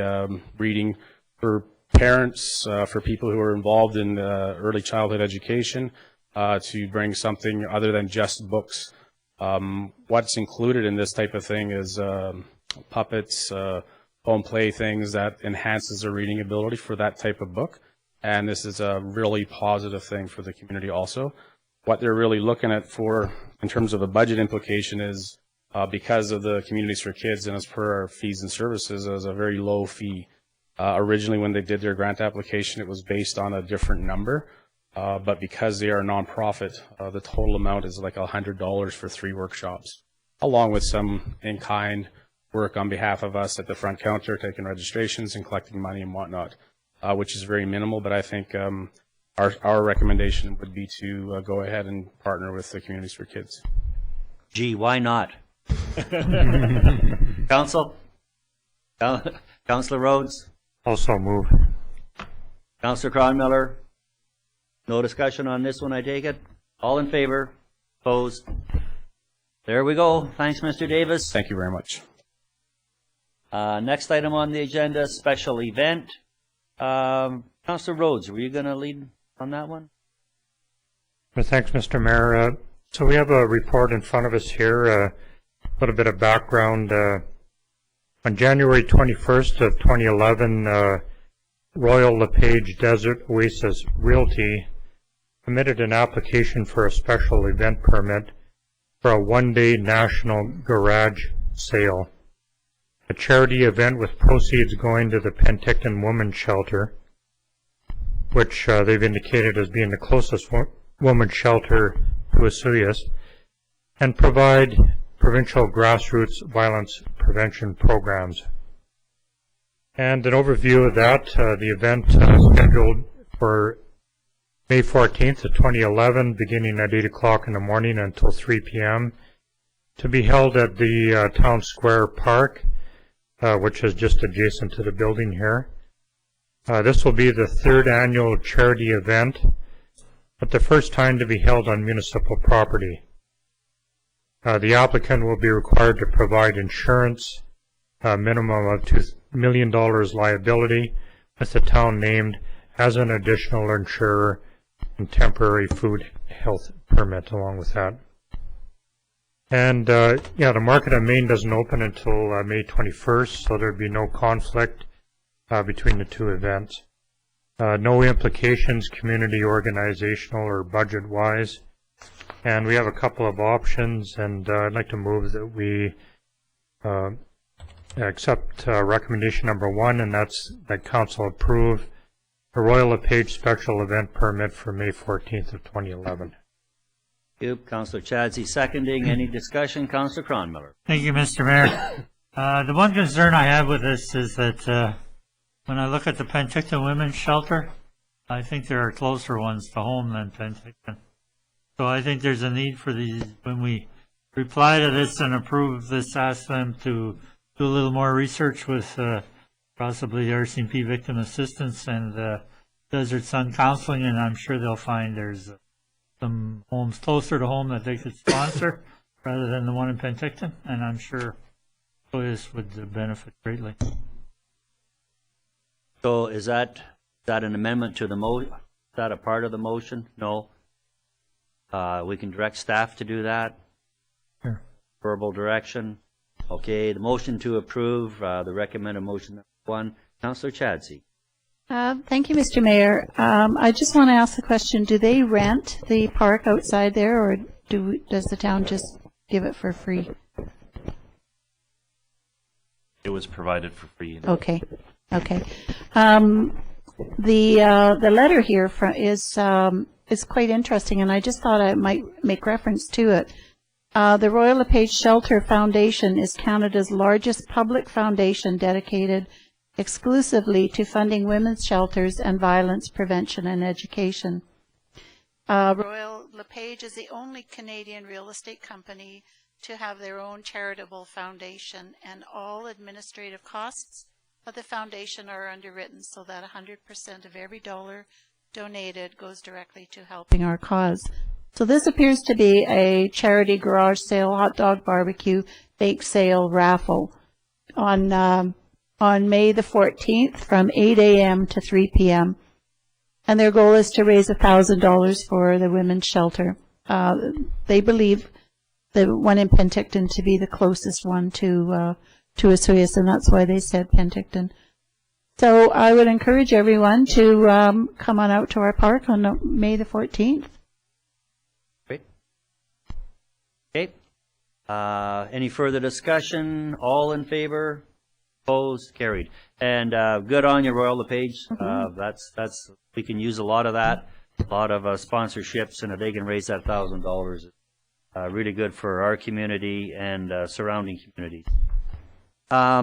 Next item was that Water Science Forum. It is going to happen on the dates that are on the agenda, but we'll have that full report next week.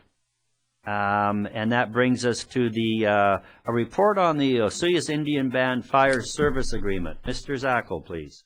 This has been some negotiating going on, and there's some changes in here. So take it away, Mr. Zackel. Thank you, Mr. Mayor. Some background on this. Council has provided administration the direction to negotiate a fire service agreement between the town of Osoyoos and Osoyoos Indian Band, but mainly in relation to the Stelkaya lands development that's at the north side of the lake. This potential development was up to 250 units, and we had direction from council to set a individual charge of $1,000 per single-family equivalent dwelling for any of those new infrastructure out in that area. As we discussed that and worked forward with this fire protection agreement, it was noted that there was a number of properties, residential properties, that was out in that general area, and we've talked to our fire chief, and he has explained that he's providing fire protection to additional lands is not a problem for them. So we wanted to do two things. We wanted to deal with the new development of Stelkaya lands, and there was I think 5 or 6 residential properties on that northeast side that were within that area as well. So we've modified the fire protection agreement to reflect those additional properties. We've come across one hurdle, and this is where we need council's direction. In our original proposal to the Indian Band was for the Stelkaya development to have a $250,000 capital cost contribution to the town for fire protection, which would be paid at the $1,000 per single family equivalent as they're building out. The developers come back to say that there isn't any, with the economy, the build out may not hit the 250,000 or 250 units. Thus, he's worried about having that $250,000 charge against the development proposed. What they have asked is if we could keep it to the $1,000 per unit and have it up to a maximum build out of 250 units. And in Mr. Romanko's recommendation, he suggested that we do a counter offer to them and just keep it at the $1,000 per unit with no maximum build out on that, so that if that development goes over the 250 units, we recover more costs. Thank you, Mr. Zackel. I guess I have a little bit of trouble even with the number 3. I like the number 3, the recommendation, but no cap. But we were going to get $250,000, and that was upfront money. That was going to the fire department. I'm sure that we are going to have associated costs with providing some service out there. And I'd like council to maybe, just to even think about it, to look at coming forward with half of that, or, I understand that that the developer's out there in tough times. And for him to come up with $250,000, that probably is too much. But maybe there's $50,000 out there that could be that catalyst money to go towards the fire department. $1,000 spitting in every time they build a house isn't much. But at $50,000, it's something that they can do with, and maybe the recommendation, and I'm not trying to kill the deal, But maybe the resolution from council would be try another one and see if there is some upfront money for that service. But again, I'll leave that to council and the numbers and all that. Up to you, council. Whatever you think.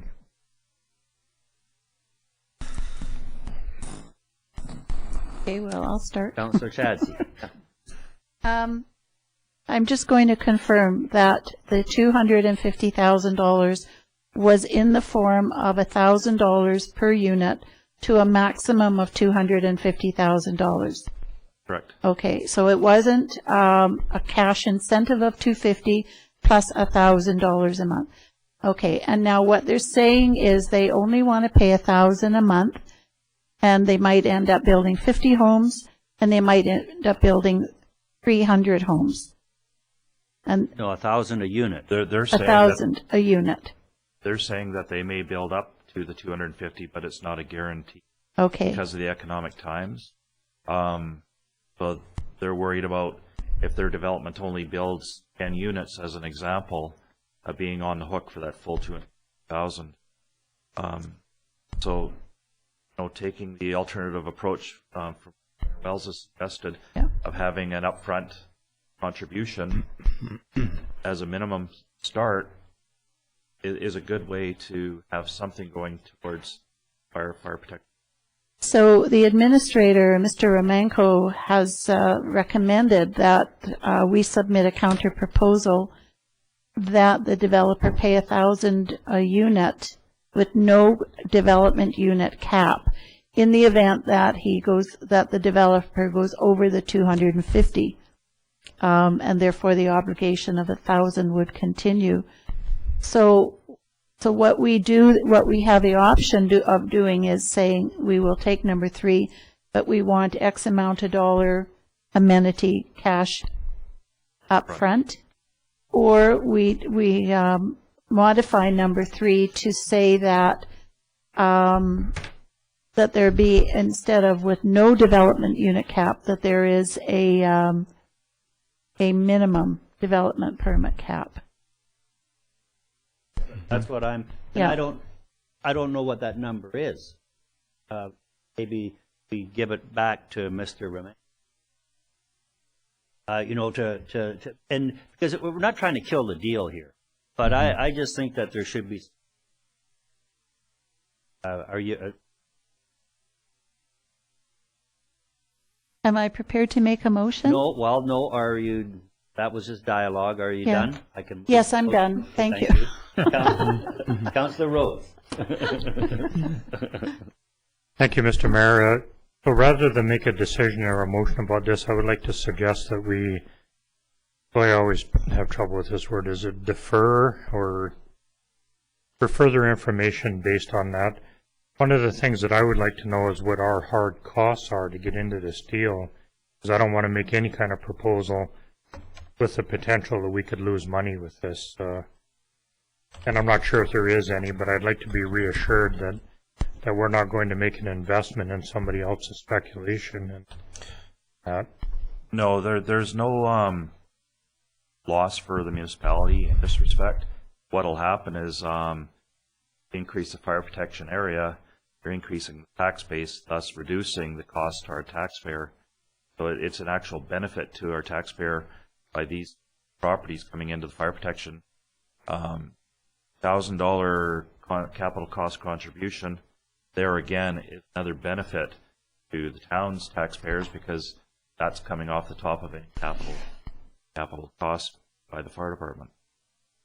Great. Councillor Cronmiller, Ryan, please. Thank you, Mr. Mayor. I'd be prepared to make a motion that we ask for the developer to pay $50,000 up front in an amenity payment to a build out of 50 units, and after 50 units that it be $1,000 a unit, period. Okay, now. That makes sense. Yeah. Now, I thought we had a motion on, was that a resolution? Well, it was kind of the start of one. It kind of didn't finish. Yeah, I think Mr. Zacco may have answered my question. Okay. So, really, if I still have that opportunity, I would like to hear from staff, from Mr. Romanko, about this rather than us speculating on what it is. He's been a part of the negotiations to this point and might have a higher degree of sensitivity than us. That would be my desire, and if that's a motion, good luck wording it. I just ask for clarification.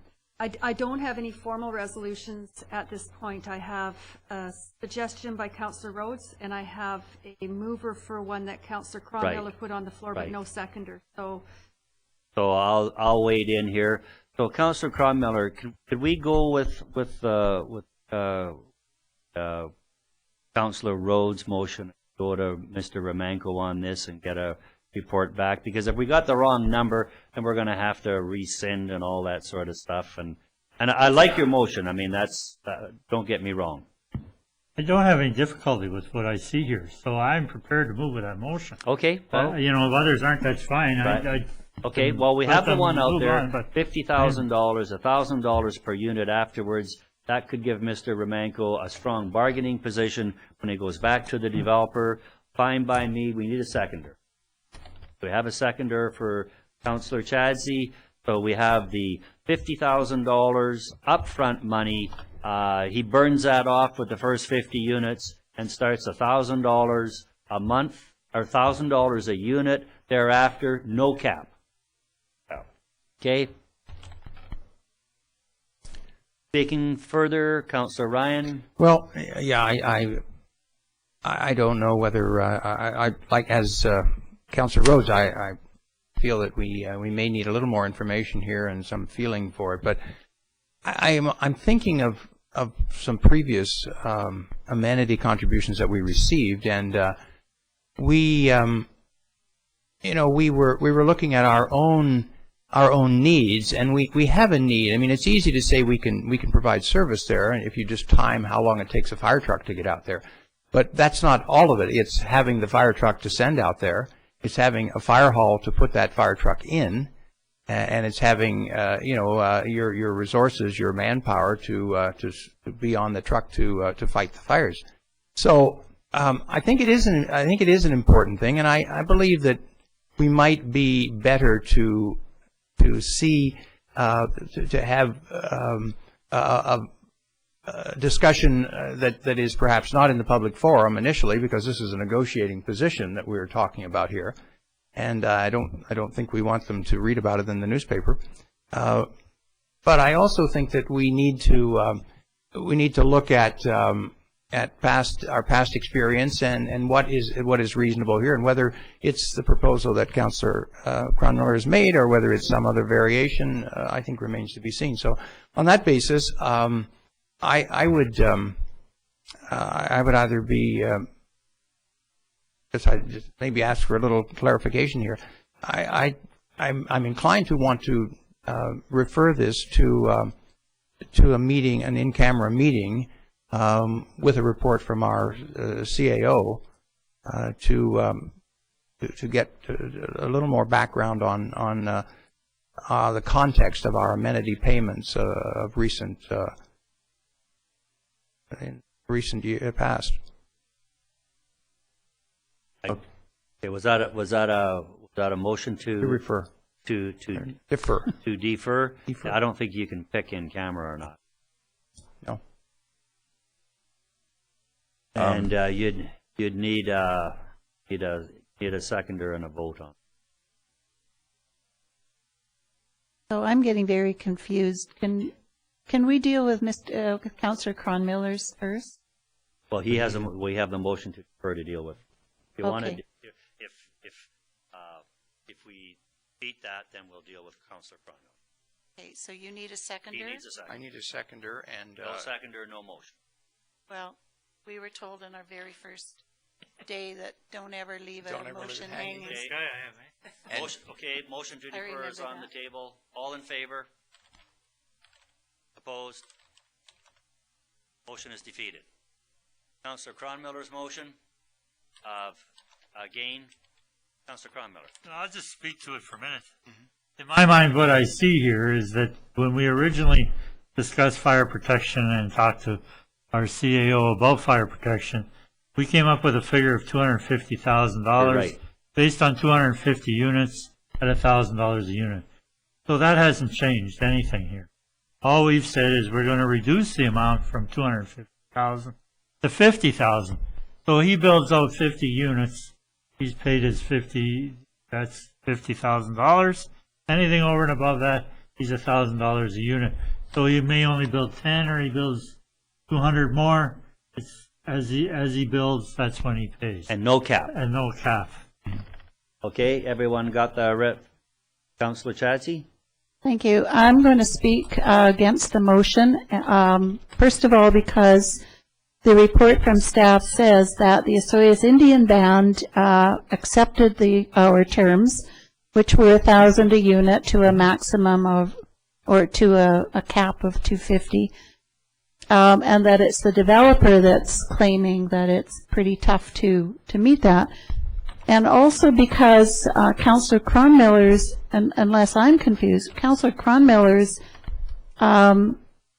motion doesn't address the whole purpose of this coming back to us, which is that the developer doesn't want to promise $250,000 in increments of $1,000 a month. So, go ahead. That's not the case. He's just concerned with having the commitment of $250,000 if the development doesn't move forward. If the development doesn't move, not getting any revenue. He has no problem with the $1,000 per unit. I understand that, but that's the whole reason that this came back to us. For us to say, yes, we will remove the 250 minimum or cap or whatever we're calling it. Is that not the cap is at the back end. Yes. If he builds 350, we're going no cap. You're still paying $1,000 a unit. And Councillor, 250 is the 250,000 is he didn't want to throw down $250,000 on the table in this economic climate. So he wanted to pay as you go, and we're looking fine, but we want some money up. it was not pay as you go. I think I just clarified that. The original was a pay as you go. $250,000 up front was the original. No, it was pay as you go, but there was a clause in the contract that stated if the development stopped, he had to pay the full amount of the $250,000. The $250,000 was always the threshold. So it's come down to basically wording and basically setting it up for the maximum liability for the developer. So yes, the Osoyoos Indian Band had agreed to that, the wording in the proposal, but it was after the fact that they realized that the wording was very difficult for the development to proceed. And that's why it was suggested from Mr. Scott, come back and reword that, so that we weren't losing anything from it. It's just ensuring, or basically stating that if the development only builds out to a certain level, they're only paying per unit. And he was recommending to go to the cap of 250. And we're saying, you know what, if we're going to revise this, let's revise this where, you know what, if economic times turn out to be a lot better and build out is more than 250, paying more than 250. And that's why Mr. Romanko's recommendation is to go with option 3, have no cap on there. Suggesting a minimum contribution is a definite valid way of capturing a larger capital cost component up front to ensure that this developer is on board or above board. But to subject them to the $250,000 component when we see development not moving still, it may not even start the development for him. Okay, we still have the motion on the floor, seconded. Councillor Ryan? Yes, I'd like to speak in favor of the motion, and I'll just clarify that I'd have it right. Councillor Cronmiller is proposing that we ask for a $50,000 upfront contribution plus $1,000 a unit with no cap. Okay. I think that makes a lot of sense. I think it's important to capture the amenity contribution at the beginning portion of it, and then to have the others added as they're built out. And so, for that reason, I would support it. And this, we'll try for clarity. That $50,000 up front is for the first 50 units, Councillor. So it's not okay. It's not 50 plus. But we're getting the money up front and committing, and there's a lump sum money going into the fire department. The end result, at the end result of any of these programs that are out there, whether it's 150, it'll be $1,000 a unit. 250 will be $1,000 a unit. And when we don't have the cap on it, 400 units will be $1,000 a unit. All $1,000 a unit. But what we're saying to the developer, 50,000 up front, go build your first 50. Mm-hmm. Okay. All right. Well, I'm still happy with that. Okay. Can we get to the question? Councillor Rhodes. Yeah, I just don't want to hear it again. I didn't get that impression. That the developer pay $50,000 upfront for the first 50 units, and that the cost be $1,000 per after with cap. Pretty straightforward. Any further questions? All in favor? Opposed? Carried. One opposed. One opposed.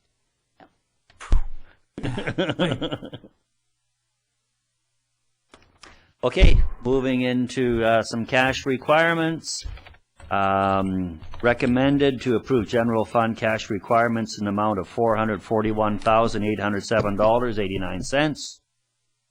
To also approve Sun Bowl fund cash requirements in the amount of $16,461.89.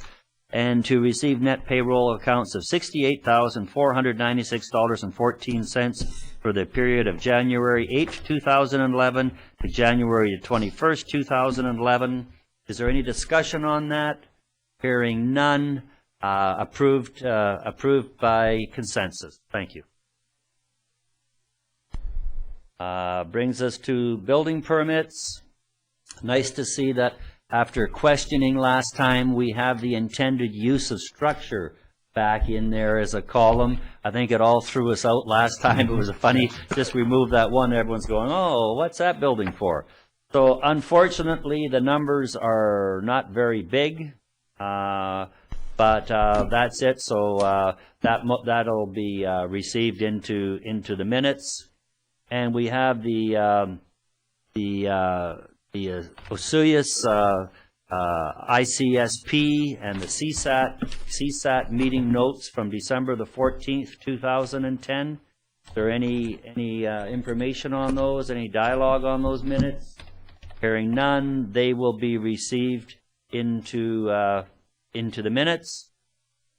And that brings us to the CAO report, and Mr. Romanko is in town, I believe, but no, I guess he's not yet.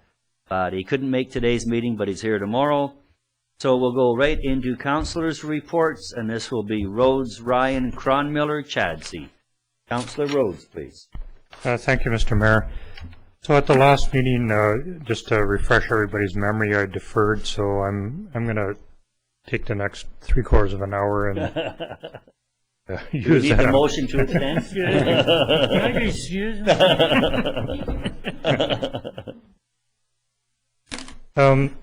So I'd like to take a little bit of a departure from my normal rants at this time and thank a few really important members of our community, and that would be our volunteers. And I made a little bit of a list here, and I just want to run down that list and afterwards say a few words about it. So I'd like to thank Carol Bone and her team for their incredible dedication to beautifying our Pioneer Walkway along the river. I'd like to thank Leroy Olson for his undying loyalty to the Osoyoos Elks. I'd like to thank Sue McCordoff for volunteering for, everything in our community. Matt Hassan for his time and efforts with the Osoyoos Museum Society and the Desert Center. Brian Chatsey for his loyalty and dedication to the Osoyoos Lake Lions Club. Additionally to Wayne Knight and all the volunteers at the Osoyoos Legion for providing a resting spot for our veterans and a few other members in our community, self included. Rick Jones and every volunteer fire department who helped keep us safe from fires. To Roger Horton for his professional advice and outlook on way too many projects to mention today. All the members of the LRCU task force for making our lake safer. The members of the Osoyoos Arts Council for making art recognizable in our community.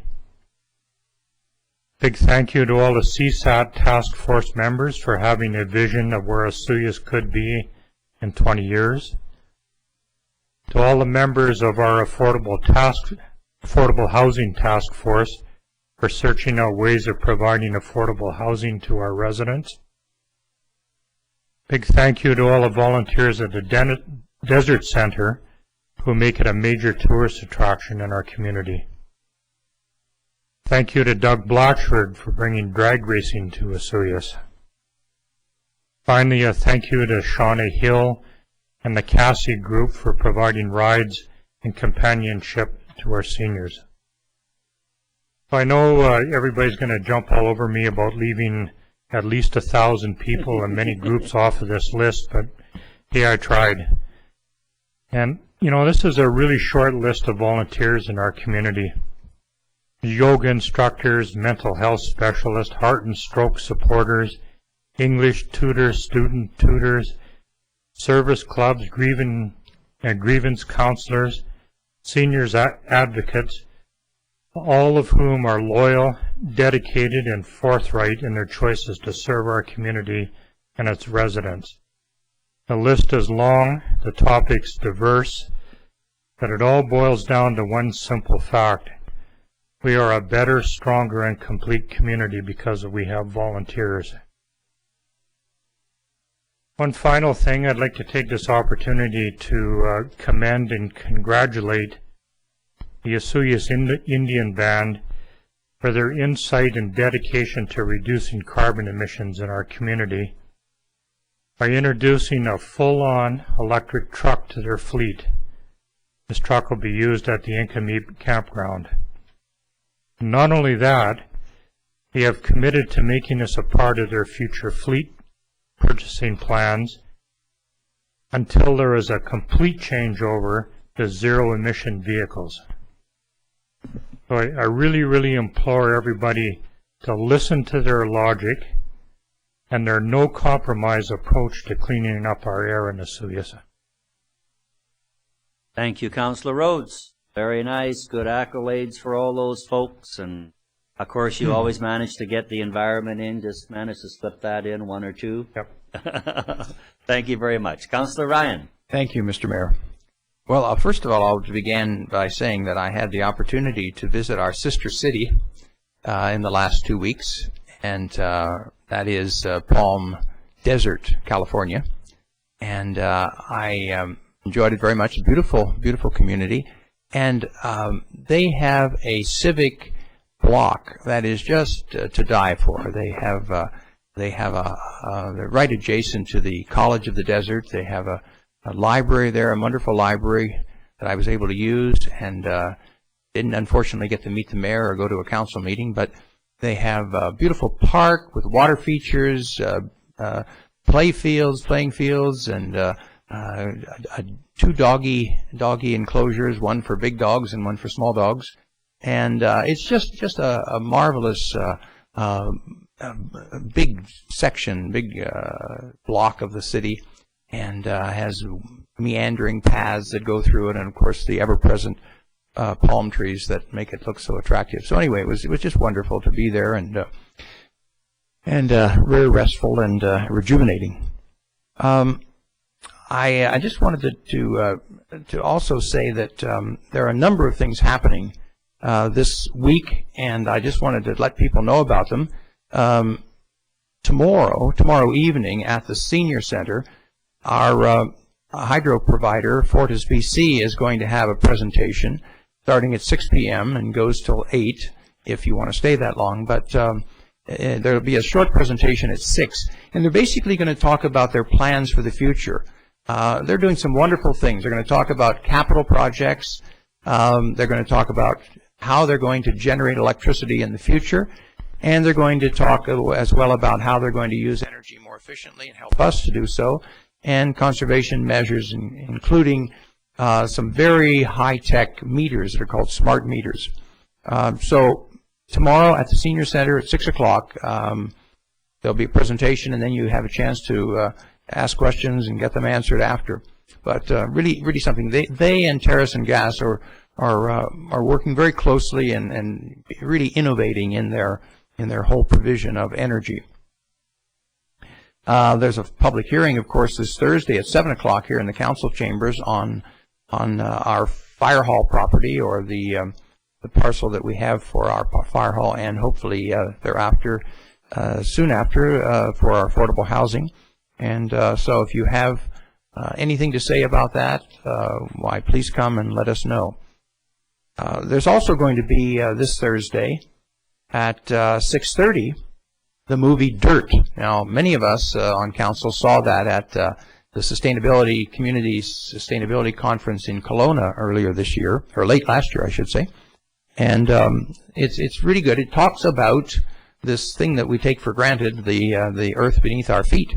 And so really encourage you to do that. And also, the Desert Center is presenting it in conjunction with Watermark Resort, and they're going to have 4 of these, as they usually do, but this year they're really focusing on environmental concerns and sustainability concerns. So the 10th and the 19th of this month, and the same dates and times in March, 10th and 19th, they're going to have events, and the second one in February, on the 19th of February, is a composting workshop. So an opportunity to buy a composter as well as to learn how to use it effectively. And they're not really hard to use, but they're going to have a nice demonstration about that. I just wanted to also say that we all have the image of the all-you-can-eat buffet, and I'm sure that everyone's been to one. And one of the things that you often see there is that people are heaping up their plates with a little bit of everything, and often there's a lot left on plates at the table afterwards. So people tend to, their eyes, as we say when we were little, our eyes are bigger than our stomachs.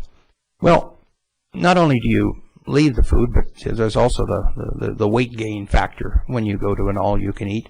And we were talking recently, we had a nice workshop about sustainability, and of course the all-you-can-eat buffet is the exact opposite of sustainability, because you're really not taking what you need, you're taking what you want, and maybe more than you need.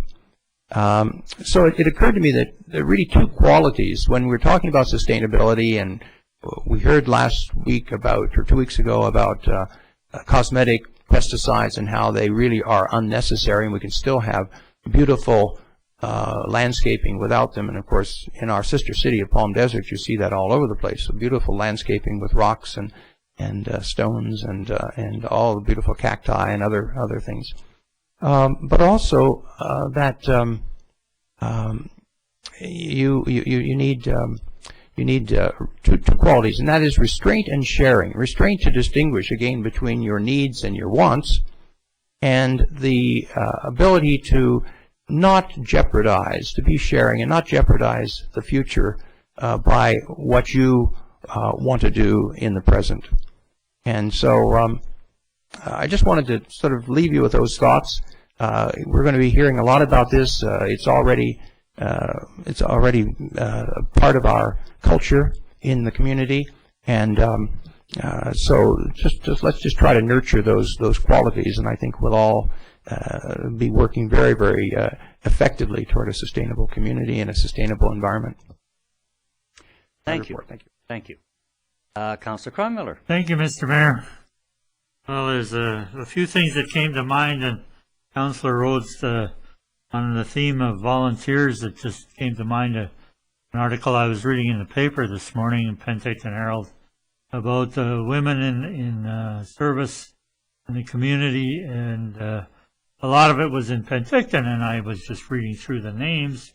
But however, there were 2 people identified from Osoyoos that have been nominated and gaining recognition in Penticton at this gala they're holding for women in the service. And the 2 ladies I'll mention are certainly familiar to all of us.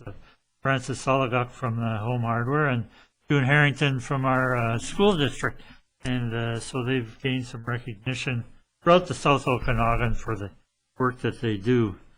I also wanted to mention that a few weeks ago I had occasion to go to a gala at the Osoyoos Golf and Country Club sponsored by Desert Sun Counseling, and it was their major fundraiser every year that they have. A very enjoyable evening by all, and I want to thank Roxy Allard and her staff for all the effort that they put on that evening and make it the success that it is. A couple other things that came to mind today when I was looking at the smoking champion. I thought, my gosh, I'm an old smoker and reform, but you know, almost every day I'm reading in the paper or seeing on television where somebody's bringing in a bylaw, no smoking in their parks. And I'm thinking it must be our turn. And so I'm going to be talking about that with council in the next, next COW meeting. I'll present some resolution. We look at changing our bylaws to prohibit smoking in our parks and public areas. And from Central Park in New York City to Toronto to Vancouver on the beach, they're all have gone there already. So we aren't reinventing the wheel. We're just getting on the wagon. So I think it's time that we did in that direction as well. And finally, I wanted to mention that came to mind the last council meeting. We didn't have the opportunity to talk about it. Probably fresher in our minds then, but I have a certain bias in this way, and I feel it's worth mentioning. The RCMP in our community, the work that they do, the unsung heroes that they are, needs to be thanked and recognized. So often what we see on the media dwells on one bad apple in the barrel and presents a certain image of the RCMP and the police that to me is all wrong. If you have employ over 30,000 people in your company, you're bound to have some bad apples. And in this day and age with media, with telephones, cell phones, all of these things, we're under the watchful eye all the time. And some things come out that, shouldn't happen. But they're so minuscule in the big picture that, but the media spoils it.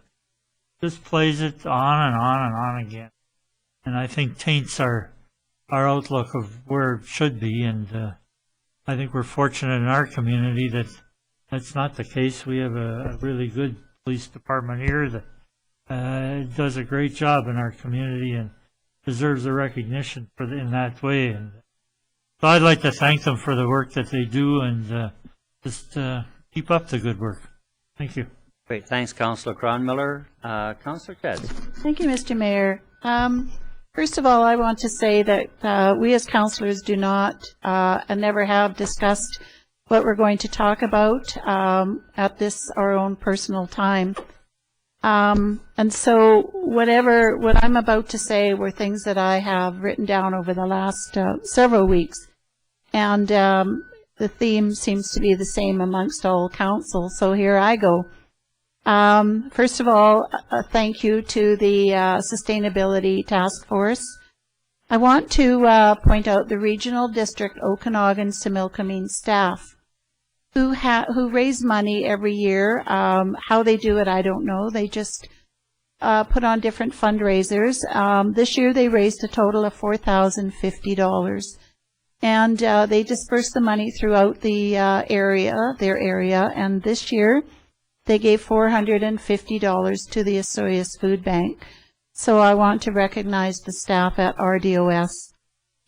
I had written down the Pioneer Walkway volunteers, so I will just echo my support behind Councillor Ryan or Councillor Rhodes. I want to congratulate Mayor Wells. He was re-elected to the board of OPWB. And I would like to send congratulations to Chief Louis, who was re-elected by acclamation. I want to acknowledge Louisa Carvello, who received the Seroptimist International Ruby Award. I recently attended our first meeting to put our volunteer luncheon and award ceremony underway. So all of the groups in town who are organized as volunteers will all be getting an invitation. And on behalf of council, we encourage all of you to attend. This isn't a representation. Don't send one person to represent your group. If there are 5 of you and you all want to come, then you are all more than welcome. Also, this year the nomination papers will be in the newspaper and on our e-news, so we hope that everybody will take advantage to nominate people for the 4 different categories. And my final thing is, on my drive to work today, I witnessed just a random act of kindness, and I would like to acknowledge Len McLean from McLean Construction, who stopped to help a lady who was in one of those electric wheel thingy-bobbies, and she was stuck in the snow. So thank you, Len, for stopping and providing that assistance, and that's my report. Great, thanks, Councillor Chadsey. Little different theme here throughout the day. If you're going to take Councillor Chadsey up and attend the volunteer function, for goodness sake, make sure you RSVP, or we'll have very little food and a great number of mouths. So that is your obligation, is the RSVP. It's been just crazy busy out there, starting back with that school closure, and there's been many meetings, and I've been involved in and talking to some of the candidates that are running for their roles in their respective parties, trying to get their attention as to what's going on. You can see that we made a big commitment from the town today. At the same time, we have Destination Osoyoos. They sort of got the rug snapped out from underneath them a little bit. So I've been dealing with some of those issues there through them and through the Deputy Minister of Tourism, and making some contacts and working that through. Been talking to our local MLA on some of those issues. Okanagan Basin Water Board. I attended an unveiling of called the SWIRT. It's a streamlined water use reporting tool.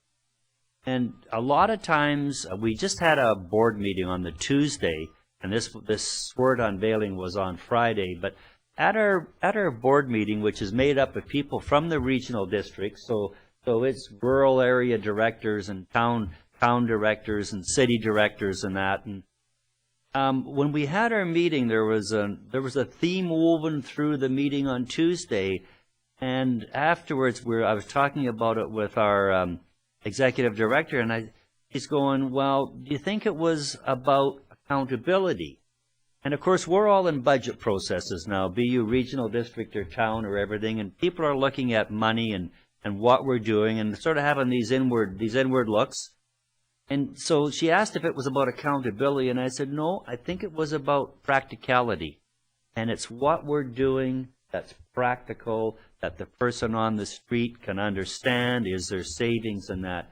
So when they brought out this streamlined water use reporting tool, it was just absolutely excellent, where we could see science and data collection coming together with multiple users, created a whole new web tool for reporting and working with the provincial government the water that's being used in the Okanagan Valley, because all these utilities pay for that water. And there's many, many different ways of reporting. You know, it's the old apples and oranges and who's doing what. And they brought it all together through the Okanagan Basin Water Board, where everyone is using the same format, and it's on the web, and you can see what other people are using as opposed to what you're using. So it was just a real great breakthrough, and there was a lot of government folks there, federal and provincial, and a lot of science people there, and a lot of users that were there, and they were all saying what a wonderful tool it was. So it's really nice when you see some of those uses that we're paying for come home and bring efficiencies to the people that are paying the freight. Couple of other small items. People's Choice Award last Saturday at the Art Gallery. That's always so much fun. You get to see a lot of artwork, and in those dull, droll days of January, certainly provides a lot of color and some excitement. And there was some award winners there, and everyone got prizes and some recognition and some great pieces of artwork. I was involved in a literacy thing over at the school, Literacy Day, reading to the kids. I was in a grade 1 class. Man, those chairs are small. And that was good fun. That was good fun. You know, we get into the dinosaurs there, and the kids can pronounce how they can pronounce the words that I can't. So helped me along a little bit. And I'd just like to offer, on last Friday, there was a little to do for Virginia Cook retiring as a realtor in town, and Virginia was a counselor. So just because of that, I'm just sort of mentioning that. And congratulations, Virginia, and enjoy your retirement. And I'm sure we'll see you on some of our select town committees here very soon. That's my report. I'm looking for a motion to adjourn. Councillor Cronmiller, Chadsey, all in favor? We're adjourned. Good afternoon, folks. Al.